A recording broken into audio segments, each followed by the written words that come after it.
Wacha nimjibu kwa sababu nimefika hapa kumjibu.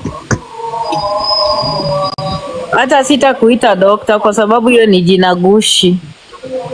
Mimi nimekuja hapa kama rafiki ya koti na nitakuwa ninakuja hapa na nataka uanze kulia mapema. Utakuwa na machungu kutoka leo mpaka siku. No, Dana Rose, you should not say that. Mimi nitakuwa nakuja kotini, upende usipende. Yes, I am saying it.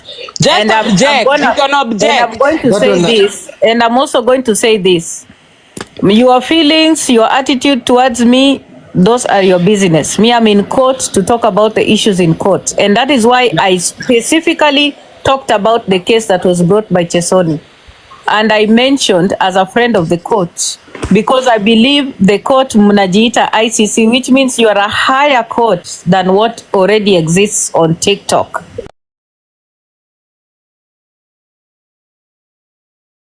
Hello guys, it's your girl Patience Status. Welcome and welcome back to my YouTube channel. If it's your first time here, make sure you hit the subscription box and put on the notification bell so that you don't forget any time I post a new video. Remember, I'm the queen of online gossip. So welcome to today's video. Don't forget to give it a like and leave a comment on the comment section. Bishop Maina. Okay, so mimi naitwa Victor. Jina yangu ingine naitwa Malisafi. So mimi tuweyava kipindi inaitwa court ya wiki hata uliona kama court iliamua paka tukaenda kumandamana kwa kanisa ya huyu fellow nini church pastor.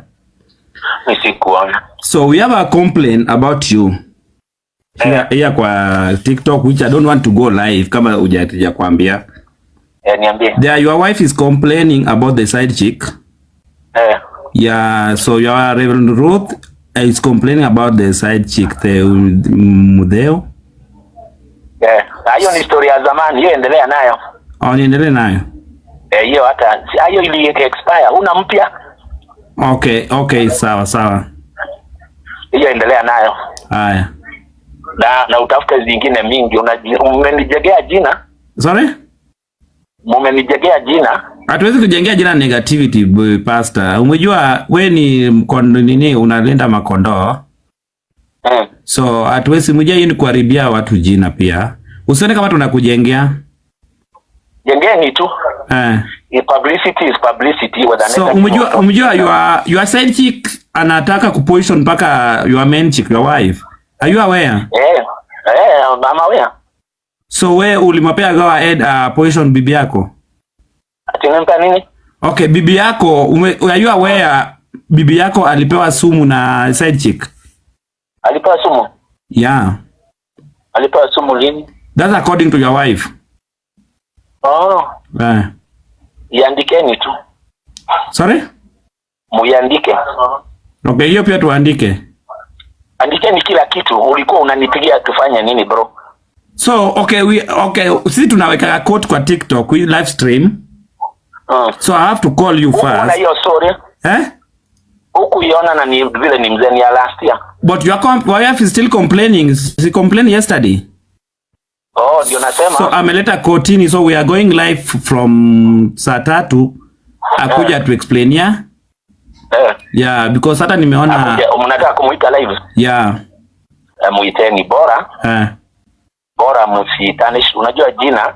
Yeah. Kenya kuna sheria. Yeah, and that's area imekubali kwa have freedom of expression. But if you tarnish my name, and then it will be established I don't even know Motero. Yes. It will be too bad for you, my brother. We can't beg back for you because me I know the law. They don't support me to express yourself. I'm only a host. Remember, it's your wife who will come here to complain. Yeah, yakuje. Me, I'm only a host because I'm only a host. And you can yes, because hata Ruto tunaongelelea kwa live stream. Ndio nataka? Yes. Mumu host. Yes. Mumu host? Yes. I'll get live. Yeah, but stop threatening people because we know the law. This is our mother. Bana nilikwambia tu kuna sheria na wewe umeniambia umejua. Sija kuthreaten. Yeah, kuna sheria and that's the same law you unasema kunayo is give us freedom of expression. So when your wife come here to express yourself, amevunja law wapi? Hapana, bro. It's a serious case because is even kupeana sumu iko ndani. Sasa fanya hivi, unajua I don't want us to engage kwa sababu nataka heshima yako ikae na yangu ikae. Yes. Nakwambia hivi. As you handle those things, wewe ujue kuna sheria inakulinda na mimi kuna sheria inanili. Ni pale nitakwambia dhubutu, nitakufanya kitu ama nitakuonyesha. Yes. Ninakwambia, but as you do that, make sure you're within the confines of the law, sindio? Yeah, because your wife say amechoka, so she just come to explain. And wacha kuja aseme. Si atasema yake, si hata mimi nitatafuta forum. Yes. Unajua forum si moja. Yes. Akifanya forum moja mimi nitafanya 10. Okay. So mwishowe it's the court of public opinion ndio watapima hiyo maneno. Okay. So wewe ulinipigia tufanye nini?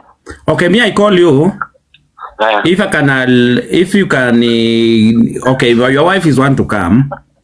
So if you guys can solve, okay, we call first. If you can solve this issue, apart from live stream is well and good because ukienda kwa live stream itakuharibia jina, unaelewa? Jina mimi sinanga ilisha. Jina. So hauna jina. So what do you think when people talk about you with negativity and you are a bishop? It happens every day. It happens every day. Let me ask you because nimesikia wewe ni mtu deep kidogo Yes. Kama mimi kidogo tu. Yes. Do you think mtu anaweza ekelewa kitu? It is an yes or no answer. Mtu pia endeza wekelea. Somebody come up with a false allegation. Okay, mtu anaweza kuwekelea kitu, but you are remember. Mtu choose kuniwekelea kitu, what is my responsibility? And do you know you are innocent until Unaniambia unaitwa nani nikupatie mfano? Unaniambia unaitwa? Mimi naitwa Malisafi, that's my usani. Malisafi? Yes. Mtu akitoka aseme Malisafi, jana usiku alirepu mtoto. Na hata huyo mtoto wamemficha, hawataki hata wazazi wake watokelezee ama kitu kama hiyo. What is you don't have to defend yourself. Yeah, you don't have to defend. Remember you are you are innocent until proved guilty. Nobody can blackmail because of me. I'm a bishop. I'm not the one who made myself. It's a calling. The same calling will defend me. The one who called me will defend. If I'm guilty, let me suffer. If I'm innocent, let me escape. Okay, but it's a serious case because the wife is complaining about the sumu kuwekewa on a side chick. That's a serious. So ako afraid na maisha yake, unaelewa? That's you have a right to express yourself. Unajua ingekuwa hata better kama angesema ni mimi nilimwekea, lakini kama ni side chick wa deal na side chick huko aside. So nadhani mnataka kuiweka kesho. Nataka kuiweka in the next 30 minutes. Weka. Iweke tu. Okay, thank you. Iweke and you can share the link. Okay, thank you. I'll also enjoy seeing. So are you on TikTok? Me? Yeah. I think my team does something for me on TikTok. Me, I'm not a social media person. Okay. But I have a team which handle that. Okay. But weka. Yes. Weka na ni vizuri hata my wife akitokelezea mwenyewe. Okay. So your wife says he's coming and because ameogopa maisha yake iko hatarini. Ati? Ameogopa maisha yake iko hatarini. She's coming where? She's coming on live stream in the next 30 minutes. Yeah. Weka and share the link. Okay, niweke and share the link. Or I can weka and then I call you. You want to enjoy? Yeah, I also want to enjoy as others enjoy. Is there even a place to comment? So that I can also contribute. Okay, thank you so much, sir. No, weka and then share the link. Okay, thank you. Thank you, bye. So this is how. So the main chick is the problem. Why don't you? Why did I kuja hapa?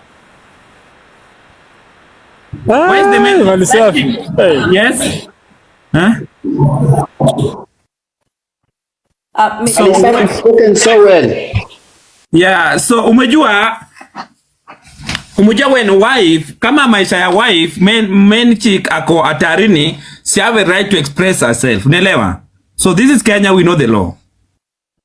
Umeona? So when the side chick ndio nini, huyo bibi ndiye anatuchelewesha. Akuja explain mimi okay, what's one go ready kuji explain part yake. Si ndio? So what do you think our judge to have made the answer and he has just given a consent that it should come on. Yeah. So you have nothing to do. At least we have his consent. He was well briefed. And he's supposed to be here. You'll share the link. Maybe he might gain interest when he sees maybe there are some statements that are not sitting well with him. We will welcome him with a but for now we are good to. Okay, so the side chick was here. Amesema anataka kuona hiyo main chick. So mimi kideni bibi akuji. Wait, let me ask the main chick kama anakuja bibi. Yes. Yeah, you should ask the main chick kama anakuja. Yeah. So guys, remember this is the ICC court. Wacha niandike hapa. ICC court. This is our ICC court and we want to make a banner pia ya ICC court. Yani International Criminal Court.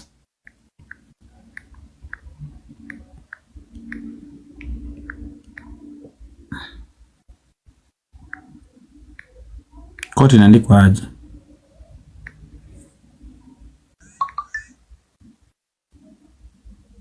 ICC Court of TikTok.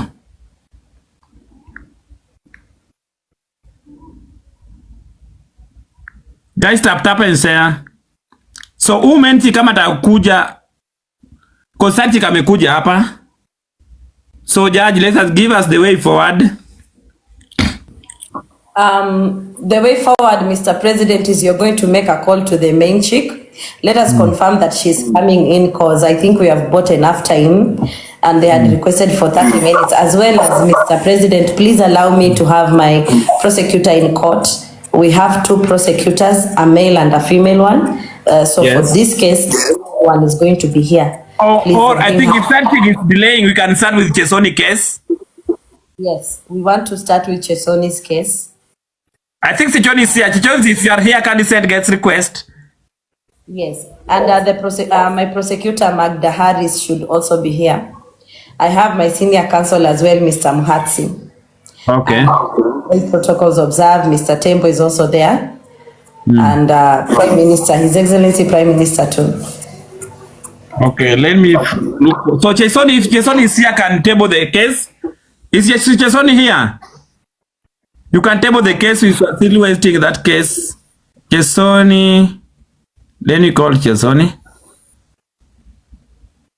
Allow me as well to summon my prosecutor.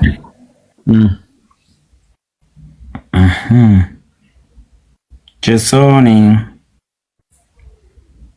If Chesoni is here, Simona Chesoni here. Is Chesoni? We can go ahead with the case of the Chesoni with the such main chick. And let me call Menzi for the last time. You can just go ahead. Chesoni is here.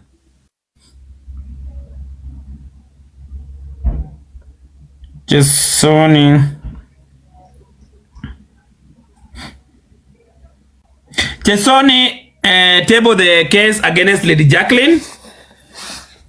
Chesoni is complaining Lady Jacqueline alikula maina yake. Chesoni is here. Okay, I will drop people. I want only people is concerned on this case. Kindly please.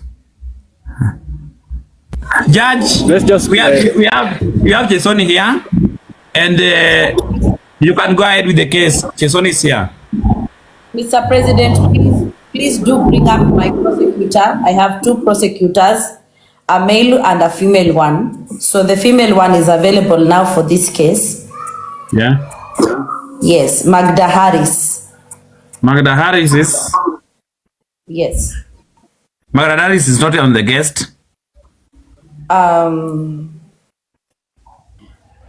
right, just a minute, because they have to swear in the complainant. Yeah. So, okay, Judge, we can use the judge is here, the prosecutor is here. I don't know why they are late. All right.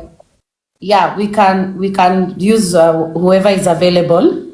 I'm going to ask the acting prosecutor today. Are we going to have an acting prosecutor for now? We can give it to Barrister Mhatsi. He knows what to do. Yes. Barrister Mhatsi, can you hear me? Yes. Good evening, Your Honor. Good evening, Barrister Mhatsi. It's lovely to see you. You're welcome to the courtroom. Once more, please do swear in the plaintiff. And so the plaintiff had a case where it is alleged that Lady Jacqueline wanted him to scam people. And she has done the opposite of fighting him. So he's here to give us the clarity on that. Swear him in and then we can begin our session. Okay, Your Honor, it's all right. So, Chesoni, please, may you open your microphone? Yeah, it's open. Can you hear me? Yes, we are getting you. Yes, I can hear you. So, which religion, Chesoni, which religion do you follow? I am a Christian. You are a Christian, so you should have a Bible before you, or if you don't have, you just believe in your religion and then you repeat after me. Okay, I don't have a Bible. I will just believe. Okay, raise your right hand. Okay. Okay, repeat after me. I, Chesoni. I, Chesoni. I do solemnly swear that. I do solemnly swear that. Anything that I will say before this court. Anything that I will say before this court. It is nothing but the truth. It is nothing but the truth. So help me God. So help me God. Thank you so much, Chesoni. Now we can proceed. Mr. Chesoni, please do advise the court what is your occupation and what is your personality in a nutshell. And then after that, please go on with your complaint. Okay, I am a businessman. I do business here in Mombasa. I have several businesses I do. That is my occupation. What else was I supposed to say? Tell us, in a nutshell, tell us about your personality in 2 or 3 words. I am a cheerful, charismatic human being who wants the best for everybody. Well noted. Well noted. Please go on with your complaint. And I have some evidence submission from you. However, if there are some that are still there, you can be submitting your complaint while you submit the evidence as well. Let's go on with what happened. How do you know the accused, Lady Jacqueline, who is our mahabusu? Niongee Kiswahili? Yeah, unaweza ongea Kiswahili, lugha ya taifa ama Kizungu. Mahabusu wetu ni Lady Jacqueline. Unaona vipi? So ilikuwa last year, nilikuwa tu niko zangu nafanya shughuli zangu, mtu akanipigia, alikuwa na sauti ya mwanamke. Hapo ni after tumetoka mazishi ya Chira mwezi wa 4 tarehe 20. Sasa nilikuwa nimetulia hivi, mtu akanipigia mida ya saa 1 usiku, akaniambia anaitwa Lady Jacqueline, anataka kuja kuniona aniambie pole juu nimepoteza rafiki yangu. Akakuja kwangu. Sasa venye alikuja kukuja peke yake. Mimi nilikuwa nadhani anakuja peke yake. Sasa venye alikuja na watu wengi. Alikuja na watu kama 5. Kulikuwa na Davis, kulikuwa na mtoto wake na mama mwingine hapo tu ako na matatu anakaa mwanaume hivi. That should be the ex-girlfriend ule anauza bed sheets. Yeah, I think. Emma Chichi, all right? So wakakuja kwangu, wakasema tufanye TikTok, tukafanya TikTok kidogo, mtoto akaanza kulia. Mtoto analia, kumbe ni kama aliweka mtoto njaa siku mzima. Sasa mtoto anakalia na mimi nilikuwa na omena yangu, nilikuwa nimejipanga nitapika kama juu siku napanga kukula hiyo siku. So mtoto alikuwa analia sasa nikasema, mamake akasema kama kuna chakula, nikamwambia mamake hapa tu kuna omena. Unaona? Omena na ugali. So nikaamua nimpikie omena, nikaenda nikanunua manyanya. Nilikuwa tuna omena, nikanunua manyanya, kitunguu, dania, pilipili hoho, skuma. Nikawasha gas, nikaekelea, nikachemsha hiyo omena kwanza vizuri, ikachemka.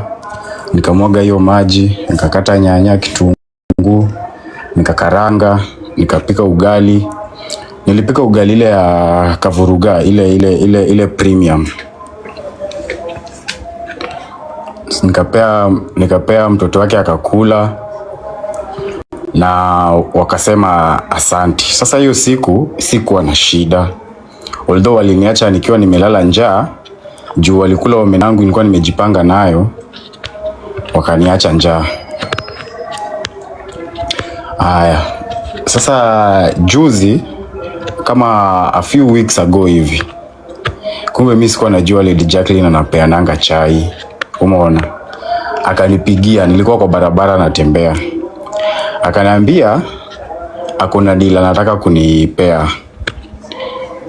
Sasa nikamuuliza deal gani? Akaniambia hiyo deal nataka ukuje kwa live yangu, alafu wewe unisupport. Nikisema kitu wewe unanisupport. Alafu tukipata hiyo pesa mimi nitakupea kama, alikuwa ameniambia tukipata kama 50k atanipea kama 15. Sasa mimi naye nikaona siwezi haribu jina juu ya 15k. Umeona? Nikamwambia wacha nifikirie. Ndo hapo nikapigia best yangu kumwambia, we unajua Lady Jacqueline kuna form anataka kunipea hapa. Sinajua kila binadamu mpaka akue tempted. Sasa nikaanza kuconsult kwanza nipate hapa na pale. So mtu wa kwanza niliconsult akaniambia enda ukule hiyo pesa. Sasa nikakuwa kama niko na 1-0. So nikaanza kutafuta mtu mwingine. Huyo mtu mwingine akaniambia usijaribu kukula hiyo pesa, wachana nayo. So after hapo juzi sasa nikampata tena kwa live. Umeona? Kumpata kwa hiyo live nikamuuliza, wewe unaambia watu endo kachome kanisa, Obi iko wapi? Akaanza ati mimi nililala na mwanaume mwingine akawa anavalishwa pampers. Umeona? Sasa hiyo iliniuma sana kwa sababu mimi hakuna mwanaume nishailala na yeye. Mimi sijailala na mwanaume yoyote. So mimi nilikuwa naomba koti hivi. Umeona? Koti inisaidie. Huyo mshukiwa aletwe hapa kotini, aseme nililala na mwanaume mgani huyo mpaka akavaa pampers. Alafu akuja ambie watu kwa nini alikuwa ananiconvince mimi na yeye tuibie watu. Akimaliza hizo mbili, akuje kama koti muamue nilipwe kama mpishi, nilipika, nilipo omena yangu. Kwanza hiyo ni muhimu sana, hiyo siku kula, walienda na omena yangu. Na nilipwe kavuruga yangu. Mafuta nilitumia ile ya kupima, nilikuwa nimenunua 40 bob. But anyway so kama koti inaweza nisaidia nipate haki, nitashukuru sana. Kama kuna swali niko tayari kujibu.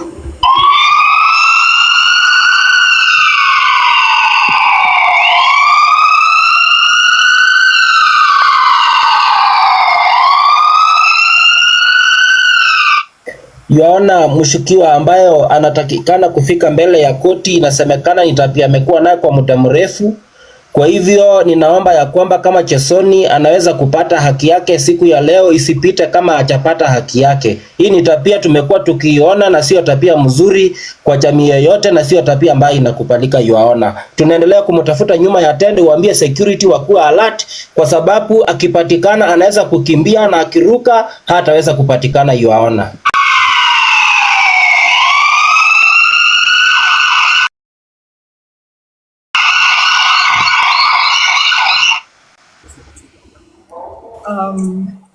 Thank you so much afande wa kotini ambaye pia ni barista wetu, kwa sababu ya kumwendea maabusu wetu ili aweze kufikishwa kutoka korokoroni hadi mahakama makuu ya TICC ndio aweze kukabiliana na mashtaka iliyo mbele. Sasa siko najua kuna miaka ngapi juu alikuwa anaongea kizungu mingi, lakini Omena naye alikula.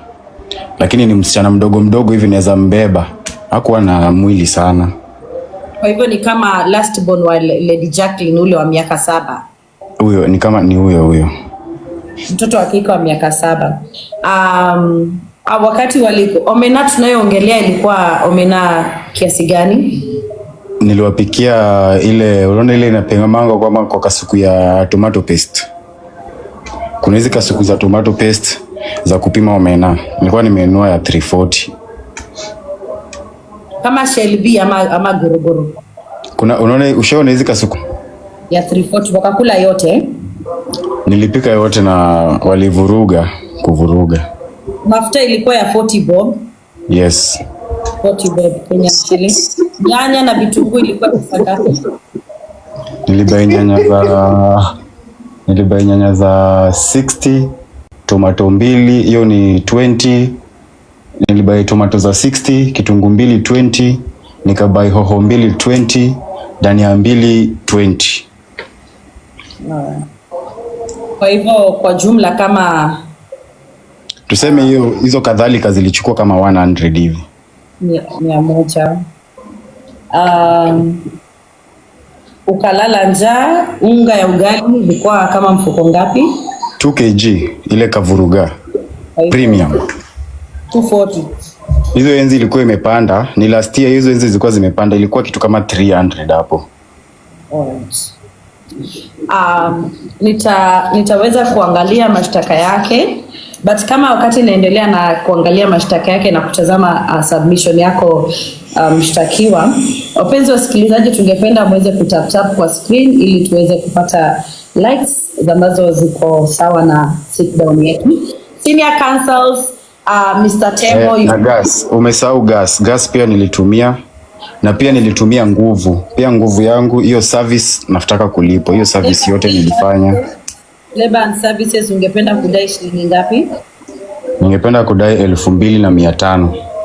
Alright. Ndio nilipika chakula tamu sana na ilini cost time mingi. Gas ningetaka irifiliwe yote 3,000 na 3,000. 3 gas. Yes. Haya. Senior counsels, Mr. Tembo, Kikikuyu mwaza ni Mr. Prime Minister, a friend of the court, Madam Diana Rose, with all due respect, na joko hapo. If you would like to ask questions to the plaintiff, that will be much obliged. Dr. William, asante kwa kuingia. Mr. Mhatsi, kuna yote ambaye ana swali? I would like to make a statement as a friend of the court. Thank you, Madam Diana Rose. You can go ahead. Good afternoon, everybody. All protocols observed. I believe this is your maiden hearing as the first after you're being sworn in. Yeah, as a friend of the court, I really don't think I have a question for the person that has brought, the things they have brought about what Omena and Mikebe and whatnot. I only want to make a statement to you as a Chief Justice of the ICC, because we are onlookers. We are people who watch what happens, and I would love to sound a warning, because I believe that as a person who is supposed to be highest court, I believe that you need to be doing more serious things. Yeah, you should preside over things that are constructive and more serious, especially on your maiden entry into this ICC court. So I believe I would like to associate as a friend of the court on issues that are of seriousness and not jokes.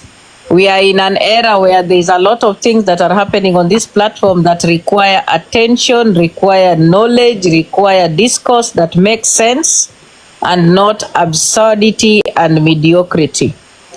So I hope that you can honor the fact that you have had this platform and the power that you have and the space that you occupy, so that you can indulge yourself in more constructive and impactful issues. Otherwise, for me, this is a joke, and because I respect myself a lot, I beg to live respectfully. I do not want to indulge in mediocrity.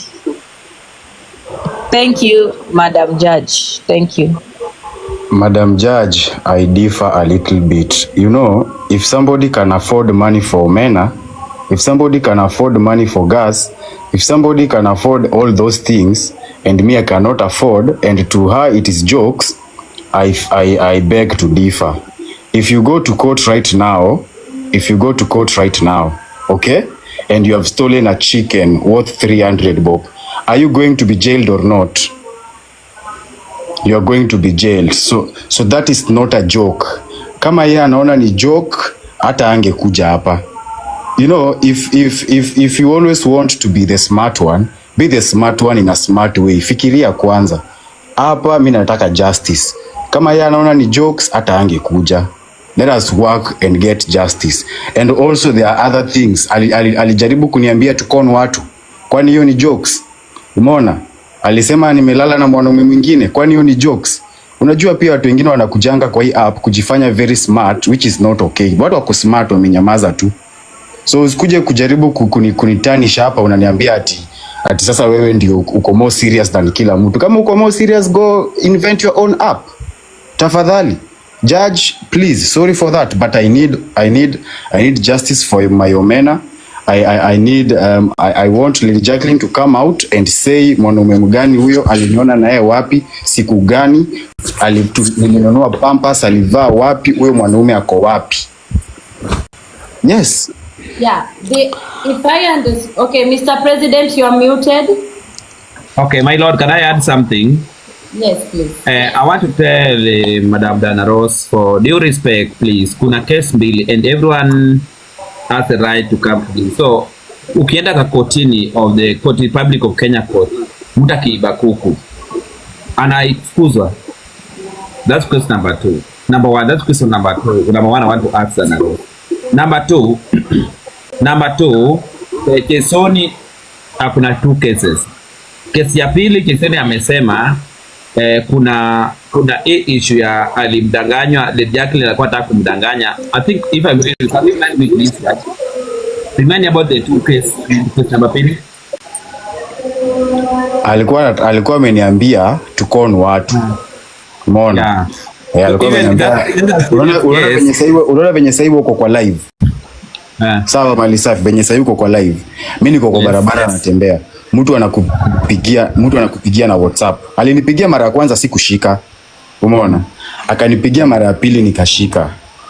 Yes. Akaniambia nataka nikupe deal. Sasa ni venye nilikuwa kwa barabara, sikufikiria kurekodi hiyo kitu. And then mimi nikamwambia let me go and think about it. But kuna watu niliambia, umeona, before niseme hapa kwa TikTok, hata niko mpaka na hizo receipts. Kuna watu niliambia, nikamwambia bana, Lady Jacqueline kuna venye ananiambia tuanze kukon wase. Mimi nikasema hiyo mimi siwezi. Evidence nishatuma kwa judge. So mimi niko hapa kutafuta justice. Please. If I understood you so well, Mr. Chesoni, you have 3 charges. Yes. It's a civil case, all of them. But the last one, the last charge where you are defamed as a person of, GCA Mota, it's more serious, so we're going to charge it under criminal defamation. not Yes.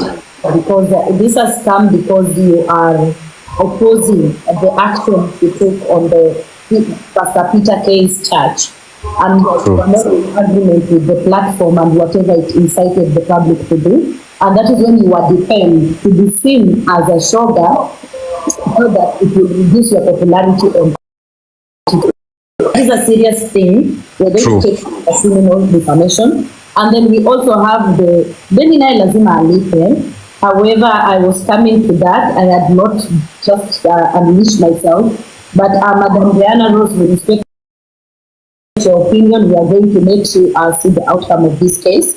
And as well as the other charge was you were supposed to scam people through platform. Hapa ndo nilitaka tuelewe vizuri. Yes, Mr. Cliff. Hapa ndo nilitaka tuelewe vizuri kwa njia gani. Unaweza ukatuambia vile specifically alikuambia mtascam aje? Aliniambia ako kwa live yake anataka kuchanga pesa, sijui ilikuwa ya nini. Aliambia wewe kuja tuchange pesa nyingine hapa. Tukipata 50k tukipata 50k ya juu mimi nitakupea kama 20. Alikuwa ameniambia kama 20 to 15. Umeona? Ilikuwa ni pesa ya nini ilikuwa inachangishwa? So that alikuwa hakuniambia ni pesa ya nini. Alikuwa ameniambia wewe kuja tuchangishe pesa fulani hapa. Alikuwa ameniambia nitajua nikiingia kwa live.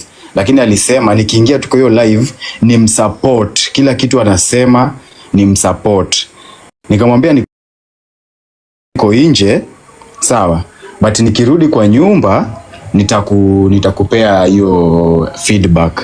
But sasa in the meantime pia nilikuwa na text msee tu hapo. Namwambia bana, unajua kuna mtu ameniambia bana tukakule pesa ya TikTok. Unaona? But yeye alikuwa ameniambia kila kitu nitapata hapo kwa TikTok. Nikipata hiyo kitu anaongelea hapo ni msupport. Hiyo pesa ikitoka, kama alikuwa ameplan apate 50k ya juu, anipe 15 ama 20. Okay. But sikuenda na sikumjibu mpaka saa hii. All right. You submitted some of your evidence. I'm going to show it to the public. Okay. And then Viola, before that, first, please. Yes, please, Mr. Muhatsi. Yeah, Your Honor. Let me say something very fast, Your Honor.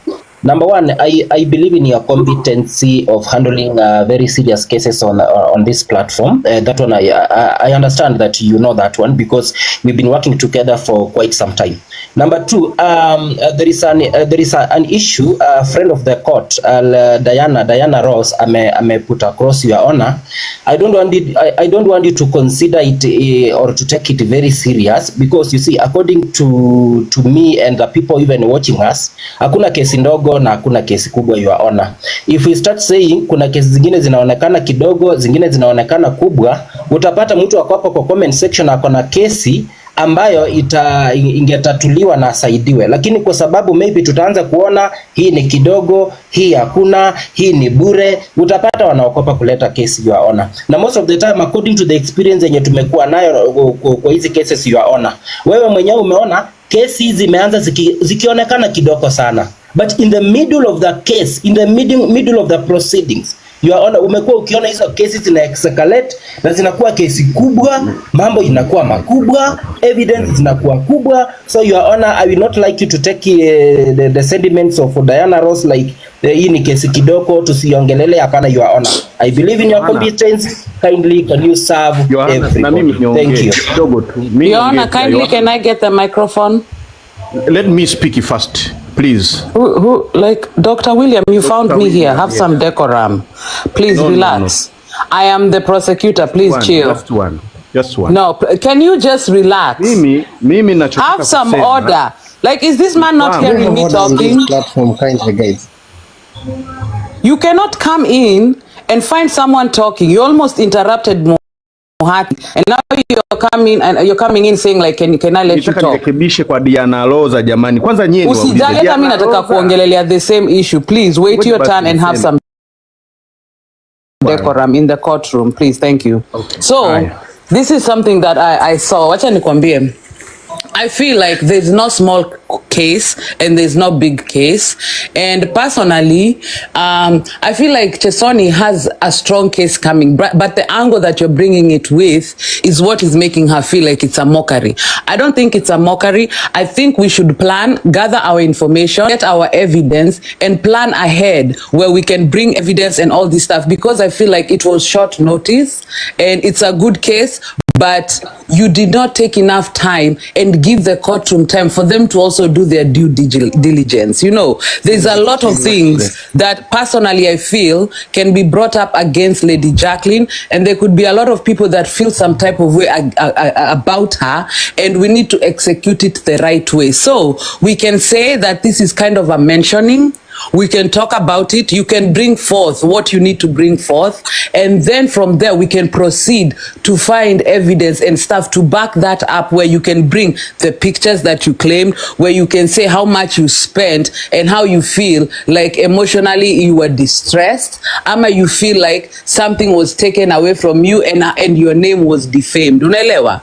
There's so many things that can be brought forth, but we need time to also prepare. Like, we can't just wake up and be like, oh, let's bring someone to court. We need to have some kind of system. And now, Dr. William, you can take the mic. Thank you for that submission. Dr. William, please take the mic. Okay, thank you for this opportunity. Mimi nitaongea kwa Kiswahili. Kwanza, mimi nachotaka kusema, tumekosea sana kusikia mnampandisha Diana Rosa hapa, kwa sababu mimi nilikuwa kwenye live yake. Katika live yake anasema kwamba hizi koti za kwenye online kwanza hazina maana, ni kama alikuwa anazikashifu kwamba hazina nguvu ya kusikiliza hoja ya msingi, hasa kwa mfano ile kesi za watu kulawitiwa. Ili nisikitisha sana leo yeye ndo awe mshauri kwenye watu ambapo hizi platform ndio zinazoleta msaada kwa watu. Leo hii yeye ana hekima ya kutoa advice like that na tukamuona ni wa muhimu.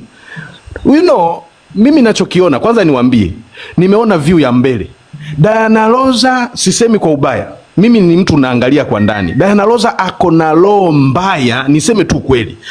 Hichi kitu ambacho mmekianzisha, kuna watu wanakifanya kule, wakina Jacqueline, nadhani tulishakuwa kule, kuna huyu naye ameanzisha. Ni kitu ambacho mimi ninafurahia, kwa sababu haya mambo bila kuyazungumza yakaibuliwa. Leo hii wale watu waliofanyiwa kule uhuni wangepata haki yao leo, au wangeshikiliwa leo wale watu waliofanya yale matendo.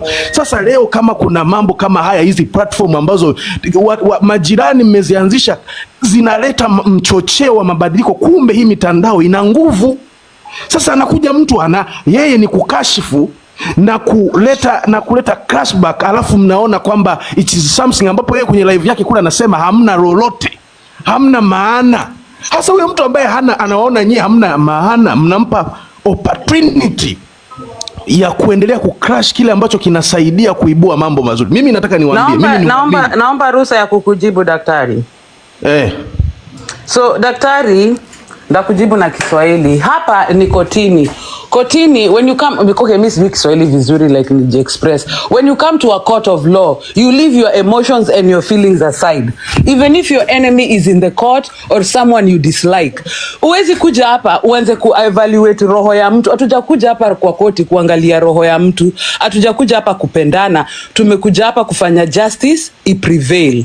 So kama si kesi unaleta kwa niaba ya Diana Rosa, utakuja utuambie tuangalie Diana Rosa na roho yake mbaya. Atuangaliangi roho mbaya za watu kotini. Tunakujanga na evidence and you plead your case. Na Diana has an opinion and a right kukuja kwa hii koti. Like you said, she's a friend of the court. Her opinion is her opinion. That does not run this court.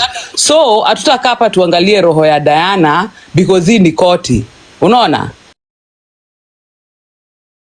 To be impartial. We have to put our feelings aside. Ukiingia kwa hii mlango unacha chai hapo nje kwa slippers. Even Diana Rosa aliacha slippers zake huko za chai, hakutusi mtu, alisema maoni yake, tukasikia, hatukukubaliana, and you move on. You understand? So we're not gonna sit here in court and try to that we're trying to fix. You understand? Endelea kuongea. Wacha nimjibu tafadhali. Wacha nimjibu kwa sababu nimefika hapa kumjibu. hata sita kuita dokta kwa sababu hiyo ni jina gushi. Mimi nimekuja hapa kama rafiki ya koti na nitakuwa ninakuja hapa na nataka uanze kulia mapema. Utakuwa na machungu kutoka leo mpaka No, Dana Rose, you should not say that. mimi nitakuwa nakuja kotini, upende usipende. Yes, I am saying it. Just and object. You can object. And I'm going to say this, and I'm also going to say this. Your feelings, your attitude towards me, those are your business. Me, I'm in court to talk about the issues in court. And that is why I specifically talked about the case that was brought by Chesoni. And I mentioned as a friend of the court, because I believe the court mnajiita ICC, which means you are a higher court than what already exists on TikTok. And a higher court should be of high standard, high stature, and I'm not trying to say that a case is small. No, I'm trying to say that before you present a case in court as a higher court, you need to have everything in your hands and present something that is tangible, something that is people can pay attention to, people can see as serious, because this is your maiden. This is the first time you're handling and making an appearance as a judge of the High Court. And we respect it so much so that we want you to make your maiden appearance with a case with the seriousness that it deserves. And so I'll agree with what Magda says, that before this case was presented, there should have been proper research, there should have been evidence, there should have been things that have been tabled so that things are consistently flowing and aligning with the role of this court and the higher power that it's supposed to entail. Otherwise, if you choose on your maiden appearance as a court to do something that is mediocre, it is going to water down your power and it will make this court be disrespected. You have the power to make sure the court is respected. Sadly, that was Cinderella. That was sadly my message, and a lot of people here did not get it, because maybe I'm not disregarding a case by saying that hii kesi ni ndogo, hii kesi ni kubwa. No. I am talking about the presentation of what you have in your court as a court that deems itself as a higher court. Okay, Madam Judge. Okay, I think today is the mention of the case of Chesoni. Or remember, we have another case which is we're supposed to handle today. So I think you should rule on about Chesoni because it was just a mention. Yeah. So if I mean, yeah. Okay, Marisa, just a minute if I can say something. I respect think this court when you are addressing senior counsels.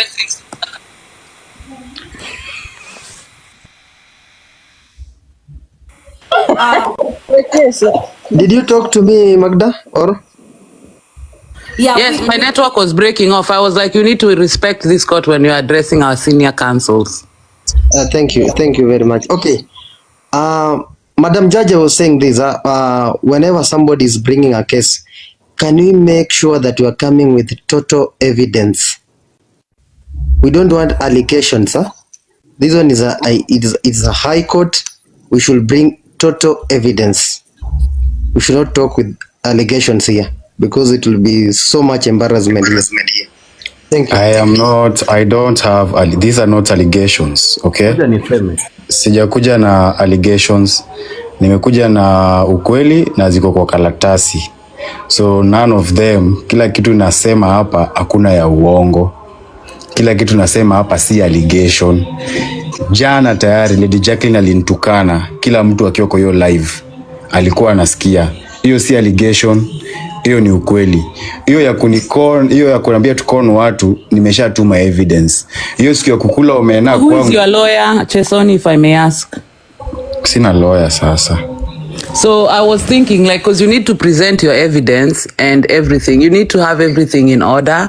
And that's why I was saying, because she was sworn in yesterday and all of a sudden there's a case. I don't think the right channel was followed to file this case. So we can have the order like of the day now, the evidence presented. Absolutely. Because you said there was a video. We need to be able to see that video because some of us didn't watch the video, you know, and you need to present like receipts. And you need to have a little bit of order. We can't just wake up and have court. But it's a mention. Mimi nina wazo. Yohana, mimi nina wazo.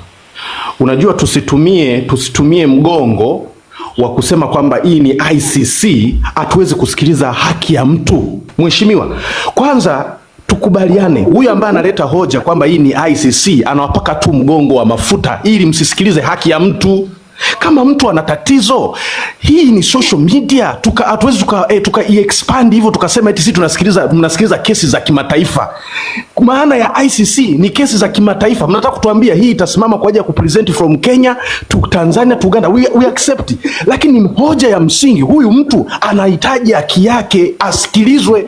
Tusiende kwa kupeana vitisho kwamba hii ni ICC, ile pale ni mahakama ya wilaya, ile ni mahakama ya mwanzo. We don't need that. Tunachotaka mtu ameleta hoja isikilizwe, no matter kwamba ni ndogo, no matter kwamba sio ya kimataifa, atatakiwa asikilizwe. Huyu Diana Loza ni mnafiki, msimsikilize kwa sababu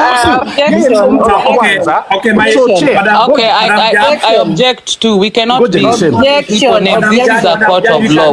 We need to have order. There is no call for calling people out of their name. Okay, Madam Judge, with all due respect, I want to need to mind their language because we want to discuss issue in mature way. So if you don't want to mind your language, we're gonna drop you. Can't do tafadhali. All right. So I'm gonna give a directive about the case of Chesoni. Chesoni, I'm admitting 3 charges against Lady Jacqueline Mahabusu. Na Mahabusu anafaa atafutwe, Mr. President afike hapa. Sababu sisi tunaweza enda kwa koti yake kama tumeshtakiwa. Kwa hivyo there's nobody above the law. Ajishushe penye yako juu, aje hapa, aweze kujibu mashtaka ya defamation of character ambaye alifanya kwa ndugu yetu Chesoni, and also because of the nature of the presentation about the food. Yeah, I didn't want to just appear like it was nothing because I have to just listen. But I'm going to need some evidence from you, Chesoni, which I'm going to adjourn this case for 1 hour. In the next 1 hour, you come back here. Our court clerk is going to communicate, and a lawyer. Evidence ya tukikula omena. We want that can be it can be admissible. It can be admissible in court. It's admissible in court. We also want the clips where she defend you, because someone like me will not watch. If you have it,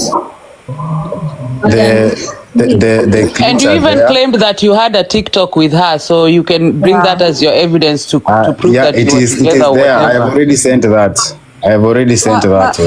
And personally, let me tell you something. Your Honor, I would also like to say and advise you, if you're going to bring someone to court, I think that you should also look for what would bring the case and make it more, like you can't come here and just say she ate my omena, and we're not going to dismiss the fact that she ate your omena, but you can't just bring her to court about omena. You have to bring like cases that can be legally filed, like you want to say like ulimtreat vizuri, you were nice and hospitable to her, and she went out there and slandered you, and we can follow that instead of it being just about omena, because inatoa ile zito ya hiyo inafanya ikaeni kama we are making a mockery out of this court. No, it's not a mockery. It's not a mockery. I get it, but we want to keep the name of the court. It's equal like we're here to fight someone over omena, because you as a friend of the court, you're supposed to help us build this platform. And the first day, that's what I took from what Diana was saying. And there's a few things I disagree with what she said. But then the first day we launched this court, we want it to be Chesoni versus Lady Jacqueline, not Lady Chesoni anadai omena zake kutoka kwa, like I just feel like it makes it seem like it's a mockery. It's so cheap. Anyway, Madam Prosecutor and Your Honor, I'd beg to make a submission. I'd beg to make a request as a friend of the court. Can I make that request? Yes. I'm making this request based on the fact that you've decided to bring charges on Lady Jacqueline. So I have read a bit of the law, and it has shown me that I can actually represent Jacqueline in this court. So I'm making a submission to be Jacqueline Ombewa's lawyer on this case of Chesoni versus Jacqueline Ombewa and the Omena. Oh, I do hope that you can agree and yield to my submission. I'm going to be her public defender. And okay. Okay, we accept, we agree to your submission. And Chesoni, would you like to bring forth a lawyer or a senior counsel to support you? I am my own lawyer. You will represent yourself.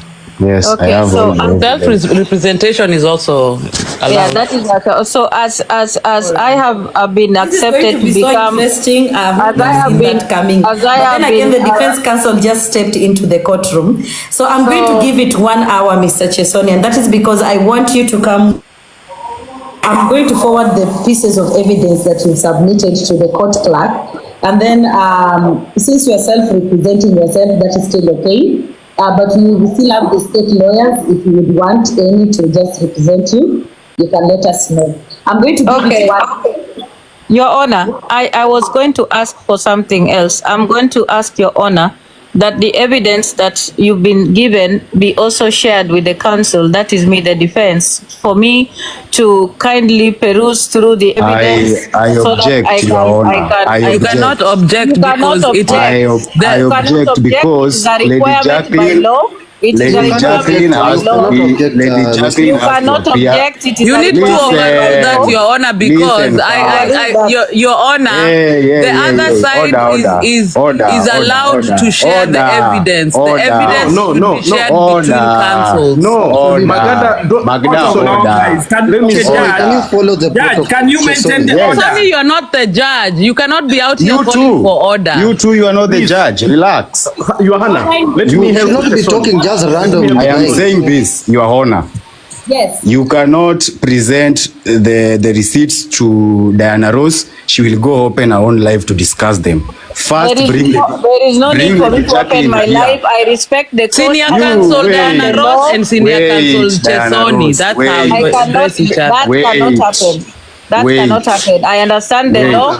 And so, the law is Diana Rose, you shut up. Your Honor, can we have order and not I am not going to allow this person to address me like that. I am a whole senior counsel and a chief justice. Who are you? Wait, Judge. I am Diana Rose. Who are you? I am Diana Rose and I am representing my client. Go to your case. Can we have order? She has my client. You are not Lady Jacqueline. I am representing my client. Mr. President, can you mute my client? Meet everyone. Bring your client here with you. I am representing my client. Yeah, bring her here with you. I will not meet my client. The court does not require my client as of now. Judge, excuse me, Madam Can you Judge. give me the Excuse me, Madam Judge. Madam Judge. From now, Madam Judge, from now henceforth, you are the only one who has the evidence. You don't get to tell the court what to do with evidence. The court is supposed to share evidence with everybody in the court. That is what the law requires. No, Diana. Diana. My name is Diana. Sadly, the law is the law. The law is the law. Don't change it. Wait. Diana, the law is the law, and please, Your Honor, I will not be okay being addressed as Wewe. I am a senior counsel. This session. I will not allow that. I am saying we are going to adjourn this session. Kindly. Honorable Judge. I should be respected and addressed with the honor that I deserve. I will not be Honorable Judge. Honorable Judge. According to the law. Honorable Judge, I will not agree. Madam, just wait. I will not agree. Honorable Judge. Unless Lady Jacqueline comes here, Honorable Judge. Let me speak. Unless Lady Jacqueline comes here and says that Diana Rose is the lawyer. The judge cannot be heard because everyone is cannot talking. speak on behalf of Lady Jacqueline. I am speaking on behalf of my client. Mr. President, mute people. Okay. With all due respect, Candy, I want you to listen, please. Today is our Judge Cinderella first case, and let us to create a decorum and respect each other. Judge, I don't know sauti yako iko chini sana and people don't get you. Yeah, so that's number one. And I want to request the judge to control the court bench, please. And let us respect each other, please. You have to add the judge as a moderator, Malisafi. Kindly add the judge as a moderator. Yeah, and then moderators, I want to withdraw you all because you are doing nothing. When we say you meet everyone, okay, Judge, go ahead. Yes, please. Can we remain calm and let us exercise turn taking? Now, Mr. Chesoni, you are self-representing yourself. However, in a court of law, the defense counsel can proceed without the accused being in court because that is why they are paying a lawyer. And then number two, we also get that moment where the plaintiff counsel and the defensive counsel, they exchange the evidence and the notes to be able to peruse, and then they know how to create their defense. So when you say that you do not want the evidence submitted to the defense counsel, it is wrong, Mr. Chesoni. Okay, let me ask before you continue. Let me ask, yes. Where are the papers? Because we are saying we all know laws. Where are the papers given to you showing that Lady Jacqueline put her sign somewhere that Diana Ross is going to represent her? Just show me the papers and I will allow you to give Diana Ross all the evidence. Objection, Your but Honor. Other than that, listen, Objection, other than that, you shut up first. Other than that, objection. No, Lady you don't Your Honor, I refuse to have such Lady kind Jacqueline of language. can come here. No, you're interrupting me. You're interrupting me. You cannot shut people up. You're You can say interrupting me. objection. I'm allowed to. But we cannot be like shut up. You're interrupting me. As the prosecutor, I really need the microphone for 1 second. As the prosecutor, I really think we need to exercise like good communication skills. We cannot call each other out of the name. Yeah. We need to respect each other in the courtroom. We do not have to respect each other out there, but over here, even though we don't like each other, we have to have I please would like you to not call anybody out of their name. How to communicate here on now I'm saying this. This thing let is me very say simple. something, Your Honor. Madam Judge, something after Magda. This Let me thing say is something. very simple. Let me this say thing something. Is very simple. Judge, Your Honor. I want this. After the prosecutor, your senior counsel, I am the prosecutor. I am not Magda. Let me say something, Your Honor. Allow me to say something, Your Honor. Can I say something? Can you mute this guy so I say something? Your Honor, thank you so much. Let me say something. I'm going to respond to Chesoni. First of all, as a court or as a defense counsel, I do not owe you any explanation why I'm representing Jacqueline Ombewa. You do. I have a right. You do. I do not. I do not. It has nothing. Is it your case or my case? Listen. Is it your case or my case? Can you allow me to talk? Can you allow me to talk? I allowed you to talk. Is it your case or my case? Can you allow me to talk? Let me give direction here on this platform. Let one person talk at a time. That's number one. Exactly. I'm talking and it's not allowing me to finish. I want Lady Jacqueline directly. Madam, I want Lady Jacqueline here. I want Lady Jacqueline here. You cannot want her. I want Lady Jacqueline here. You cannot want Diana Ross. You need to understand how the law works. You cannot order the court. Madam, you cannot order the court that you want. Madam Judge. Your Honor, your court is being disrespected. Hakimu hawezi kuwa panga kwa kesi ya kuku. Madam Judge. Madam Judge. Hakimu hawezi kuwa kwa kesi ya kuku. The court is being undermined. Okay, quiet please. I will not allow Madam Rose. Madam Diana Rose. Judge, I will request Madam Judge to control the courtroom because this is your court. No, this is your court and you have a right to control your court. Madam Judge, can you please control your court? And if anyone will talk without your authority, that person should be removed in the room of the court. You should give direction. This is what I'm saying. We are not here for tea, Madam Judge. We are not here for tea. We are here a complainant apate haki or the responder apate haki. We are not here for tea. Give direction and give order. Point of order, Madam President. Clear. We are not here for tea. Drop Cliff. We are not giving him a time to talk. Drop him. Yeah, so that's what we want. You have to drop, you have to talk at a time. So Judge, kindly please control your court.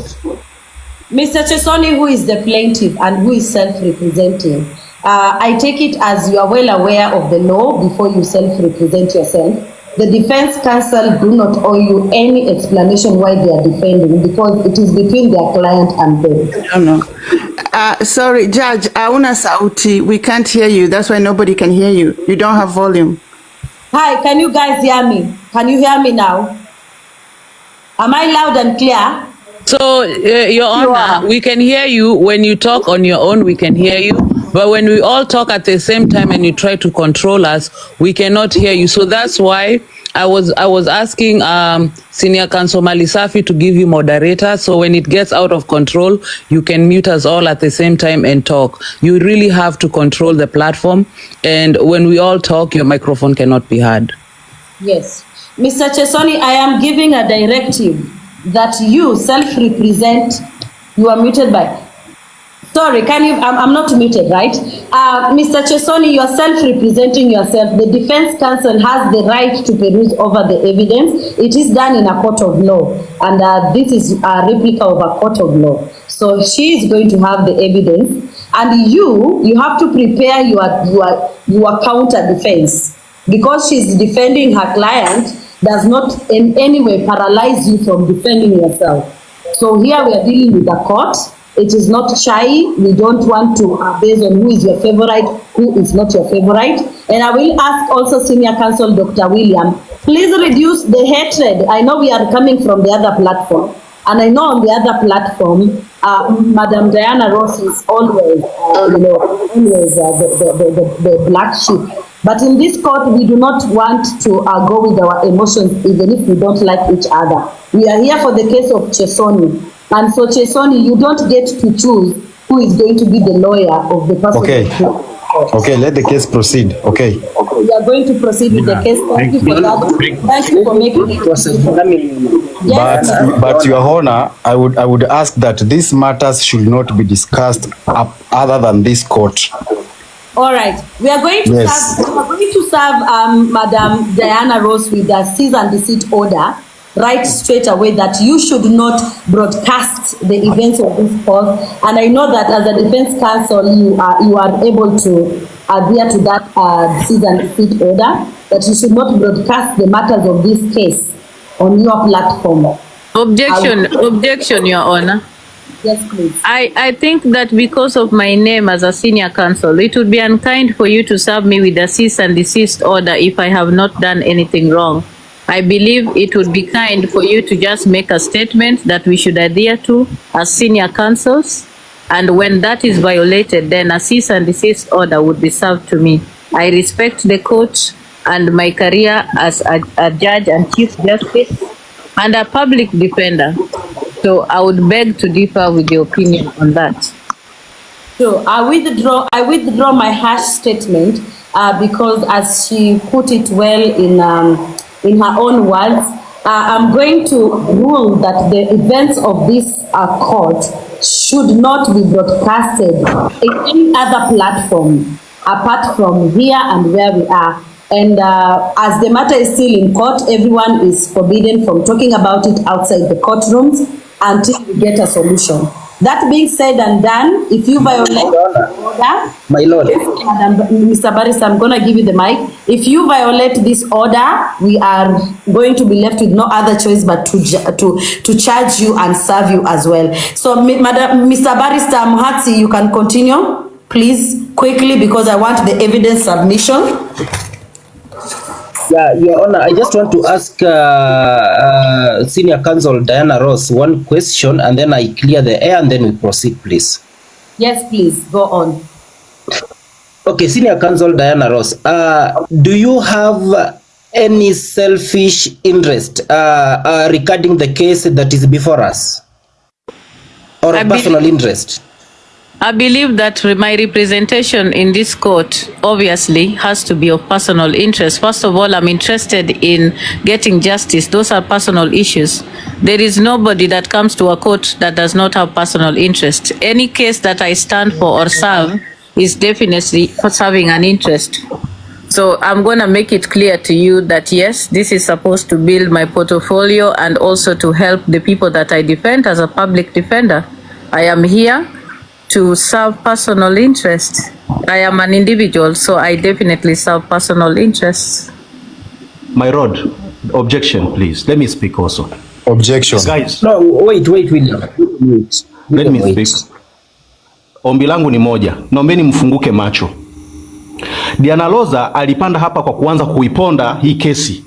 This is the first thing. Mbona amfunguki macho guys? Aliponda hii kesi akasema hii Your kesi. Honor, I object. Your Honor, and please kindly sustain my objection. Please sustain it.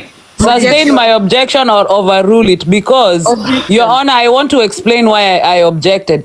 I object because, Your Honor, I am going to overrule the objection for now until the senior counsel, Dr. William, finishes his statement. Yes, thank you. Okay. Thank you. Guys, fungueni macho. Hii kitu ni trick sana kwa huyu Diana huyu.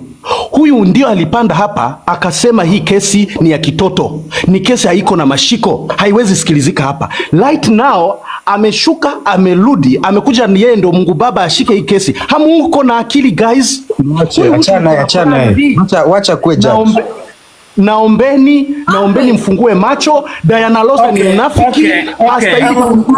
Senior counsel Malisafi, wacha na tafadhali naomba mahakama iniruhusu niweze nikajibu mwenzangu aliye hapa chini. Mimi ninapofika kotini nina ruhusa ya kukuwa wakili wa mtu yoyote hapa kotini. Na naweza nikakuomba ya kwamba unafaa kujielimisha kuhusu mahakama na masharti ya mahakama. Mimi niko hapa kusimamia yule mnyonge ambaye ni Jacqueline, na kwa hiyo unafaa kuwa unaniponda kuhusu na yale malalamishi ama matamshi. What? Objection. What? Mimi ni Hey, Your Honor, we cannot be having such technical difficulties. Your Honor, I beg to have the mic because I had objected and I let Dr. William finish and Diana Ross has disappeared. Allah. Mimi Your Honor pia amedisappear. Kwani tuna drop it? Malisafi, control your platform. Sasa tumetoka kotini. Tuko chai haraka. Malisafi, wacha nikuambie. Hata mimi si ati napenda Diana Ross, lakini kabla jaja rudi. Hata mimi sipendi Diana Ross, but we have to umemute Malisafi. Umemute. Wait, it's Geoffrey removing people and already remove him as a moderator. Like seriously, Geoffrey removed Diana Ross. I don't know why Geoffrey nilimeka moderator wali. Nikwambie, I personally don't hang out with Diana Ross and we're not friends, but for the sake of the courtroom we cannot be having these kinds of problems. Unaelewa? Yes. That is so wrong. We have to learn to get along. Geoffrey, like for real, nitakuchangamkia. Like Geoffrey, I will deal with you after chai, okay? After court, I will find you in the streets. Where's Diana Ross? I was removed and muted. Can you imagine? It's Geoffrey. We will open chai for him later, don't worry. Yohana, mimi nataka nimalizie. Guys, let me remove na mimi niongee guys. Mnajua mimi nina jicho la mbari. Sema mtanipuuza. Nitashuka ndio, lakini mimi na jicho la mbari. Diana Loza has nothing with this court unless amekuja kuwavuruga. Na hapa mbele za Mungu mtakuja kukumbuka maneno yangu. That is my promise. Diana Loza yuko ni ana roho ya kishetani ya kichawi. Kama juzi tu ameanza kunafiki wale waliofanya walisupporti wale watu wanapata haki. Kaja hapa kunafiki. Mimi nimekaa hapa na wauliza, kwani Diana Loza ni wako wawili? Yani ashuke. But Your Honor, I object. Like for real. Wait, Your Honor, I really object. This is taking away from the court because she's not the defendant. Like seriously, Your Honor, we are losing the focus of the court. I feel very disrespected owing that I'm a lawyer of such high stature that I got dropped in the high court of all the places. I have felt so much disrespected, Your Honor. Anyway, aside from that, let me just respond to Dr. William. Dr. Williams, hata kama uko na macho 100, Itabidi utatulie na hayo macho yako yenye yanaona mpaka Timbuktu. Mimi niko hapa, nitakuwa wakili wa Jacqueline. Hata kama uko na chuki, na unafaa kuheshimu koti na uelewe tabia ambayo unafaa kuwa nayo kotini. Okay, court. Okay, Madam Judge, can you continue with the case, please? Yeah. Because can you rule about this issue and continue the case? Before you rule, Your Honor, I wanted to make a request because owing to the difficulties in this case and everything, and because I have not received the evidence as I need to peruse, I'm going to request if the court can give more time to me as the defense counsel to go through this, so that, because I believe an hour is not enough, I'm requesting for more time, perhaps 24 hours for me to go through this and digest, and also reach out to my client and get the opinions of the evidence that will be presented to me, so that I do a perfect job in matters defense. I respect this court, and I think I do not need to hurry through my defense. I believe the court deserves a proper presentation of what I will get out of my defense. I need to prepare adequately. Your Honor, I would like the mic, and I would also like to second that motion, because I believe we need time to put this court together and have this order, so we cannot have these technical difficulties and all this stuff happening. So give us more time and find a time that we can reconvene, but not today, Your Honor. We can talk about like the case, but we need to go on tomorrow or something, or another day, some other time. Well noted that from Madam Lady Prosecutor and also Senior Counsel Dramaa. I'm going to state it like this, yeah? In this courtroom, we set aside our differences. We sit down, the culprit is here. Before I continue, Geoffrey, I would want to know why exactly you dropped Senior Counsel Diana Ross, and you also I want to say, iko yote kwa nini hakuna mimi mtu ametoka? Kwa nini mtanipandisha? Why did you drop? Ningetoa huyu, hakuna mtu angenipandisha. Nikegesi 24/7. Hello. Nimekaa kwa gesi, lazima nitoe ule mtu wa maana mpaka munipandishe.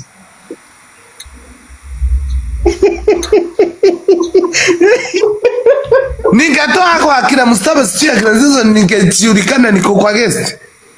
Nimewa drop kwanza, mimi nimekutoa ukabaki ukiandika na baira yako, sio ulikuwa ona vizuri.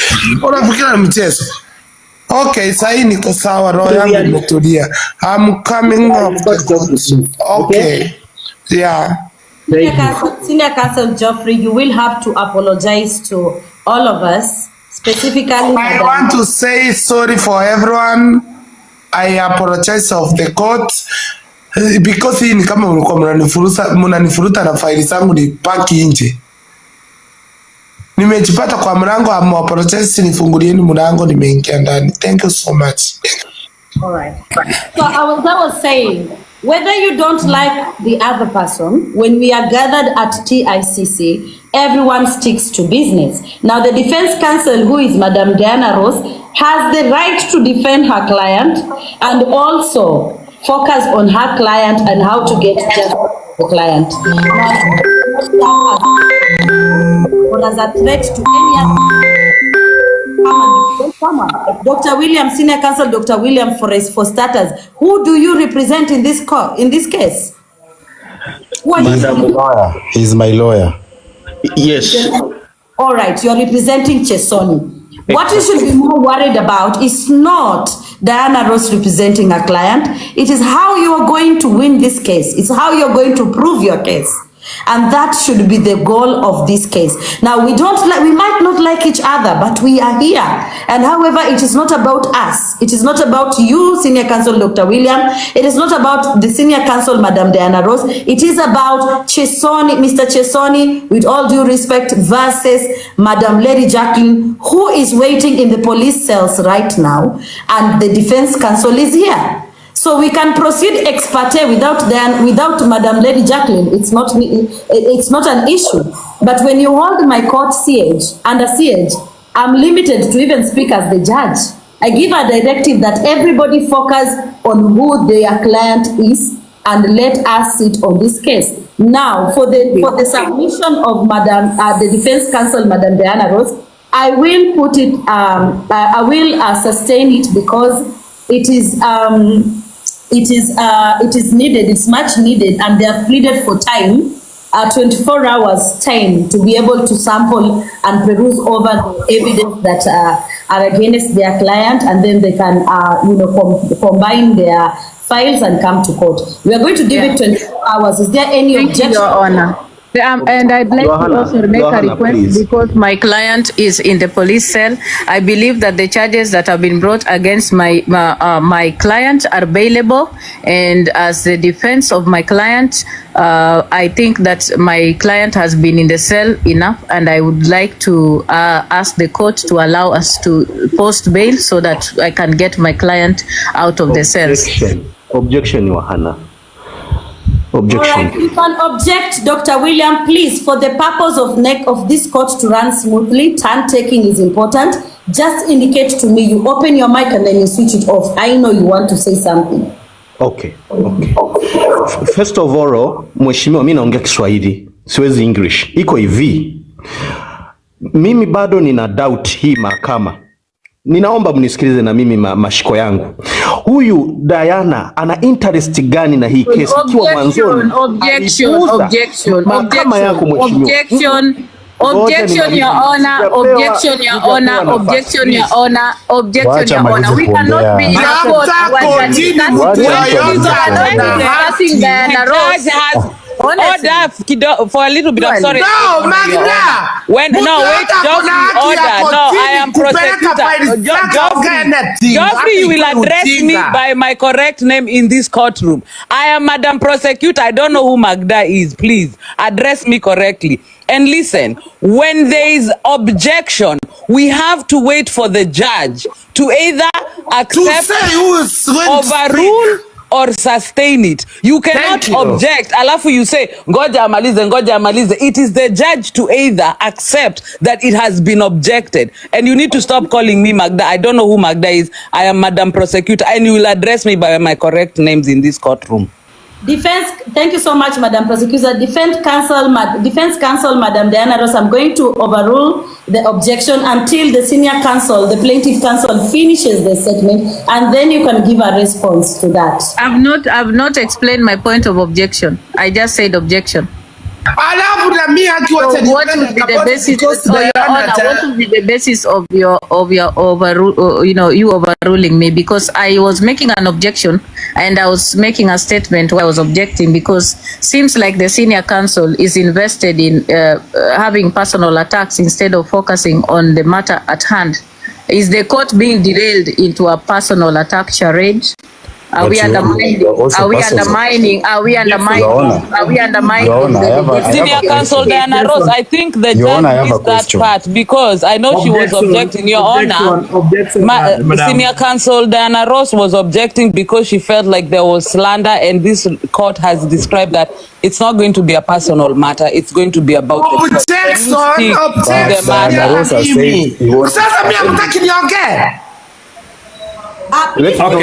My courtroom, senior counsel Joffrey, objection sustained. Go ahead. Nani wacha niwaambie, thank you judge. Thank you for coming for me at least hata mimi niongee. Wewe nikikuwa na sio kila mtu nasikia hata kotini watu wanapepanga mafaili. Mimi hata nikatoka bila kuandika kitu kotini. Ni Mungu amenionekana. Thank you so much. Nani kotini walevi wanaulizangwa. Nyinyi mlikunywa pombe, mlikuwa mnapiga makelele wote kwa barabara. Hata mlikuwa mnapita, mnakamata wote mnapigwa fine. Sio kupiga makelele. Magda ni mlevi, Diana mlevi, wote wanafungiwa the same court. Ukiwaambia kuwakamata wakamate wote. Objection, Your Honor. Nimenyamaza. Objection, Your Honor. Relevance. Naomba niongee na mimi please. Unaongea sana muda mrefu Magda. Na mimi naomba niongee. Okay. Objection. Wait a minute. I want to give direction one thing. Dr. William, you have to address Diana Ross with respect. And because respect goes both ways. There's no way you will disrespect Diana Ross Yeah, we respect a senior lawyer, Dana Rose, and you think Dana Rose will respect you. First of all, you have to address Dana Rose as a senior lawyer. So to go ahead with this court proceeding, we have to respect each other in this court of law. We understand you are the legal team of the both party, but the respect should be here. Let us stop enemies here. Dr. William, please kindly respect Dana Rose, and Dana Rose will respect you. Thank you. Please. Okay. Yes. Your Honor.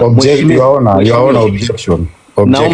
Naomba mahakama yako. To be so kind. Yes. The mic is with Dr. William.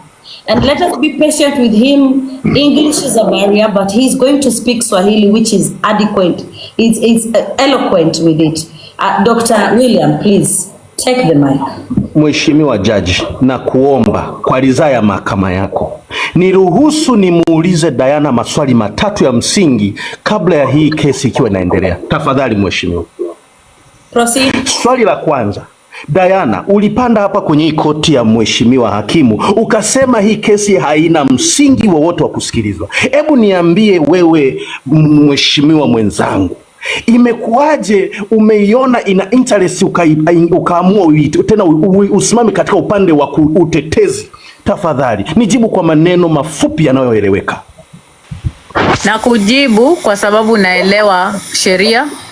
Kama mwanasheria niko na ruhusa na uhuru wa ku change my mind anytime. Kama umewahi kukua kotini, unafaa kuelewa ya kwamba wanasheria wanaweza wakageuza mawazo yao na maoni yao wakiwa kotini ili ya suit the needs of the court. Na kwanza mimi niko hapa ku represent Jacqueline kwa sababu mimi nimeona ya kwamba hii kesi vile ilivyoletwa hapa mbele ni kesi ambayo kwangu mimi inanifurahisha sana juu inaanguka kwa yale ambayo nimeyasomea kama wakili, so imeni interest personal. So I have the right to change my mind about opinions in court anytime, any day, and defend anybody that I feel and deems the defense that I have. Alafu mkishindwa kesi tukiwatusi msieme yes. Mutoroke na faili zenu nitawacharasa.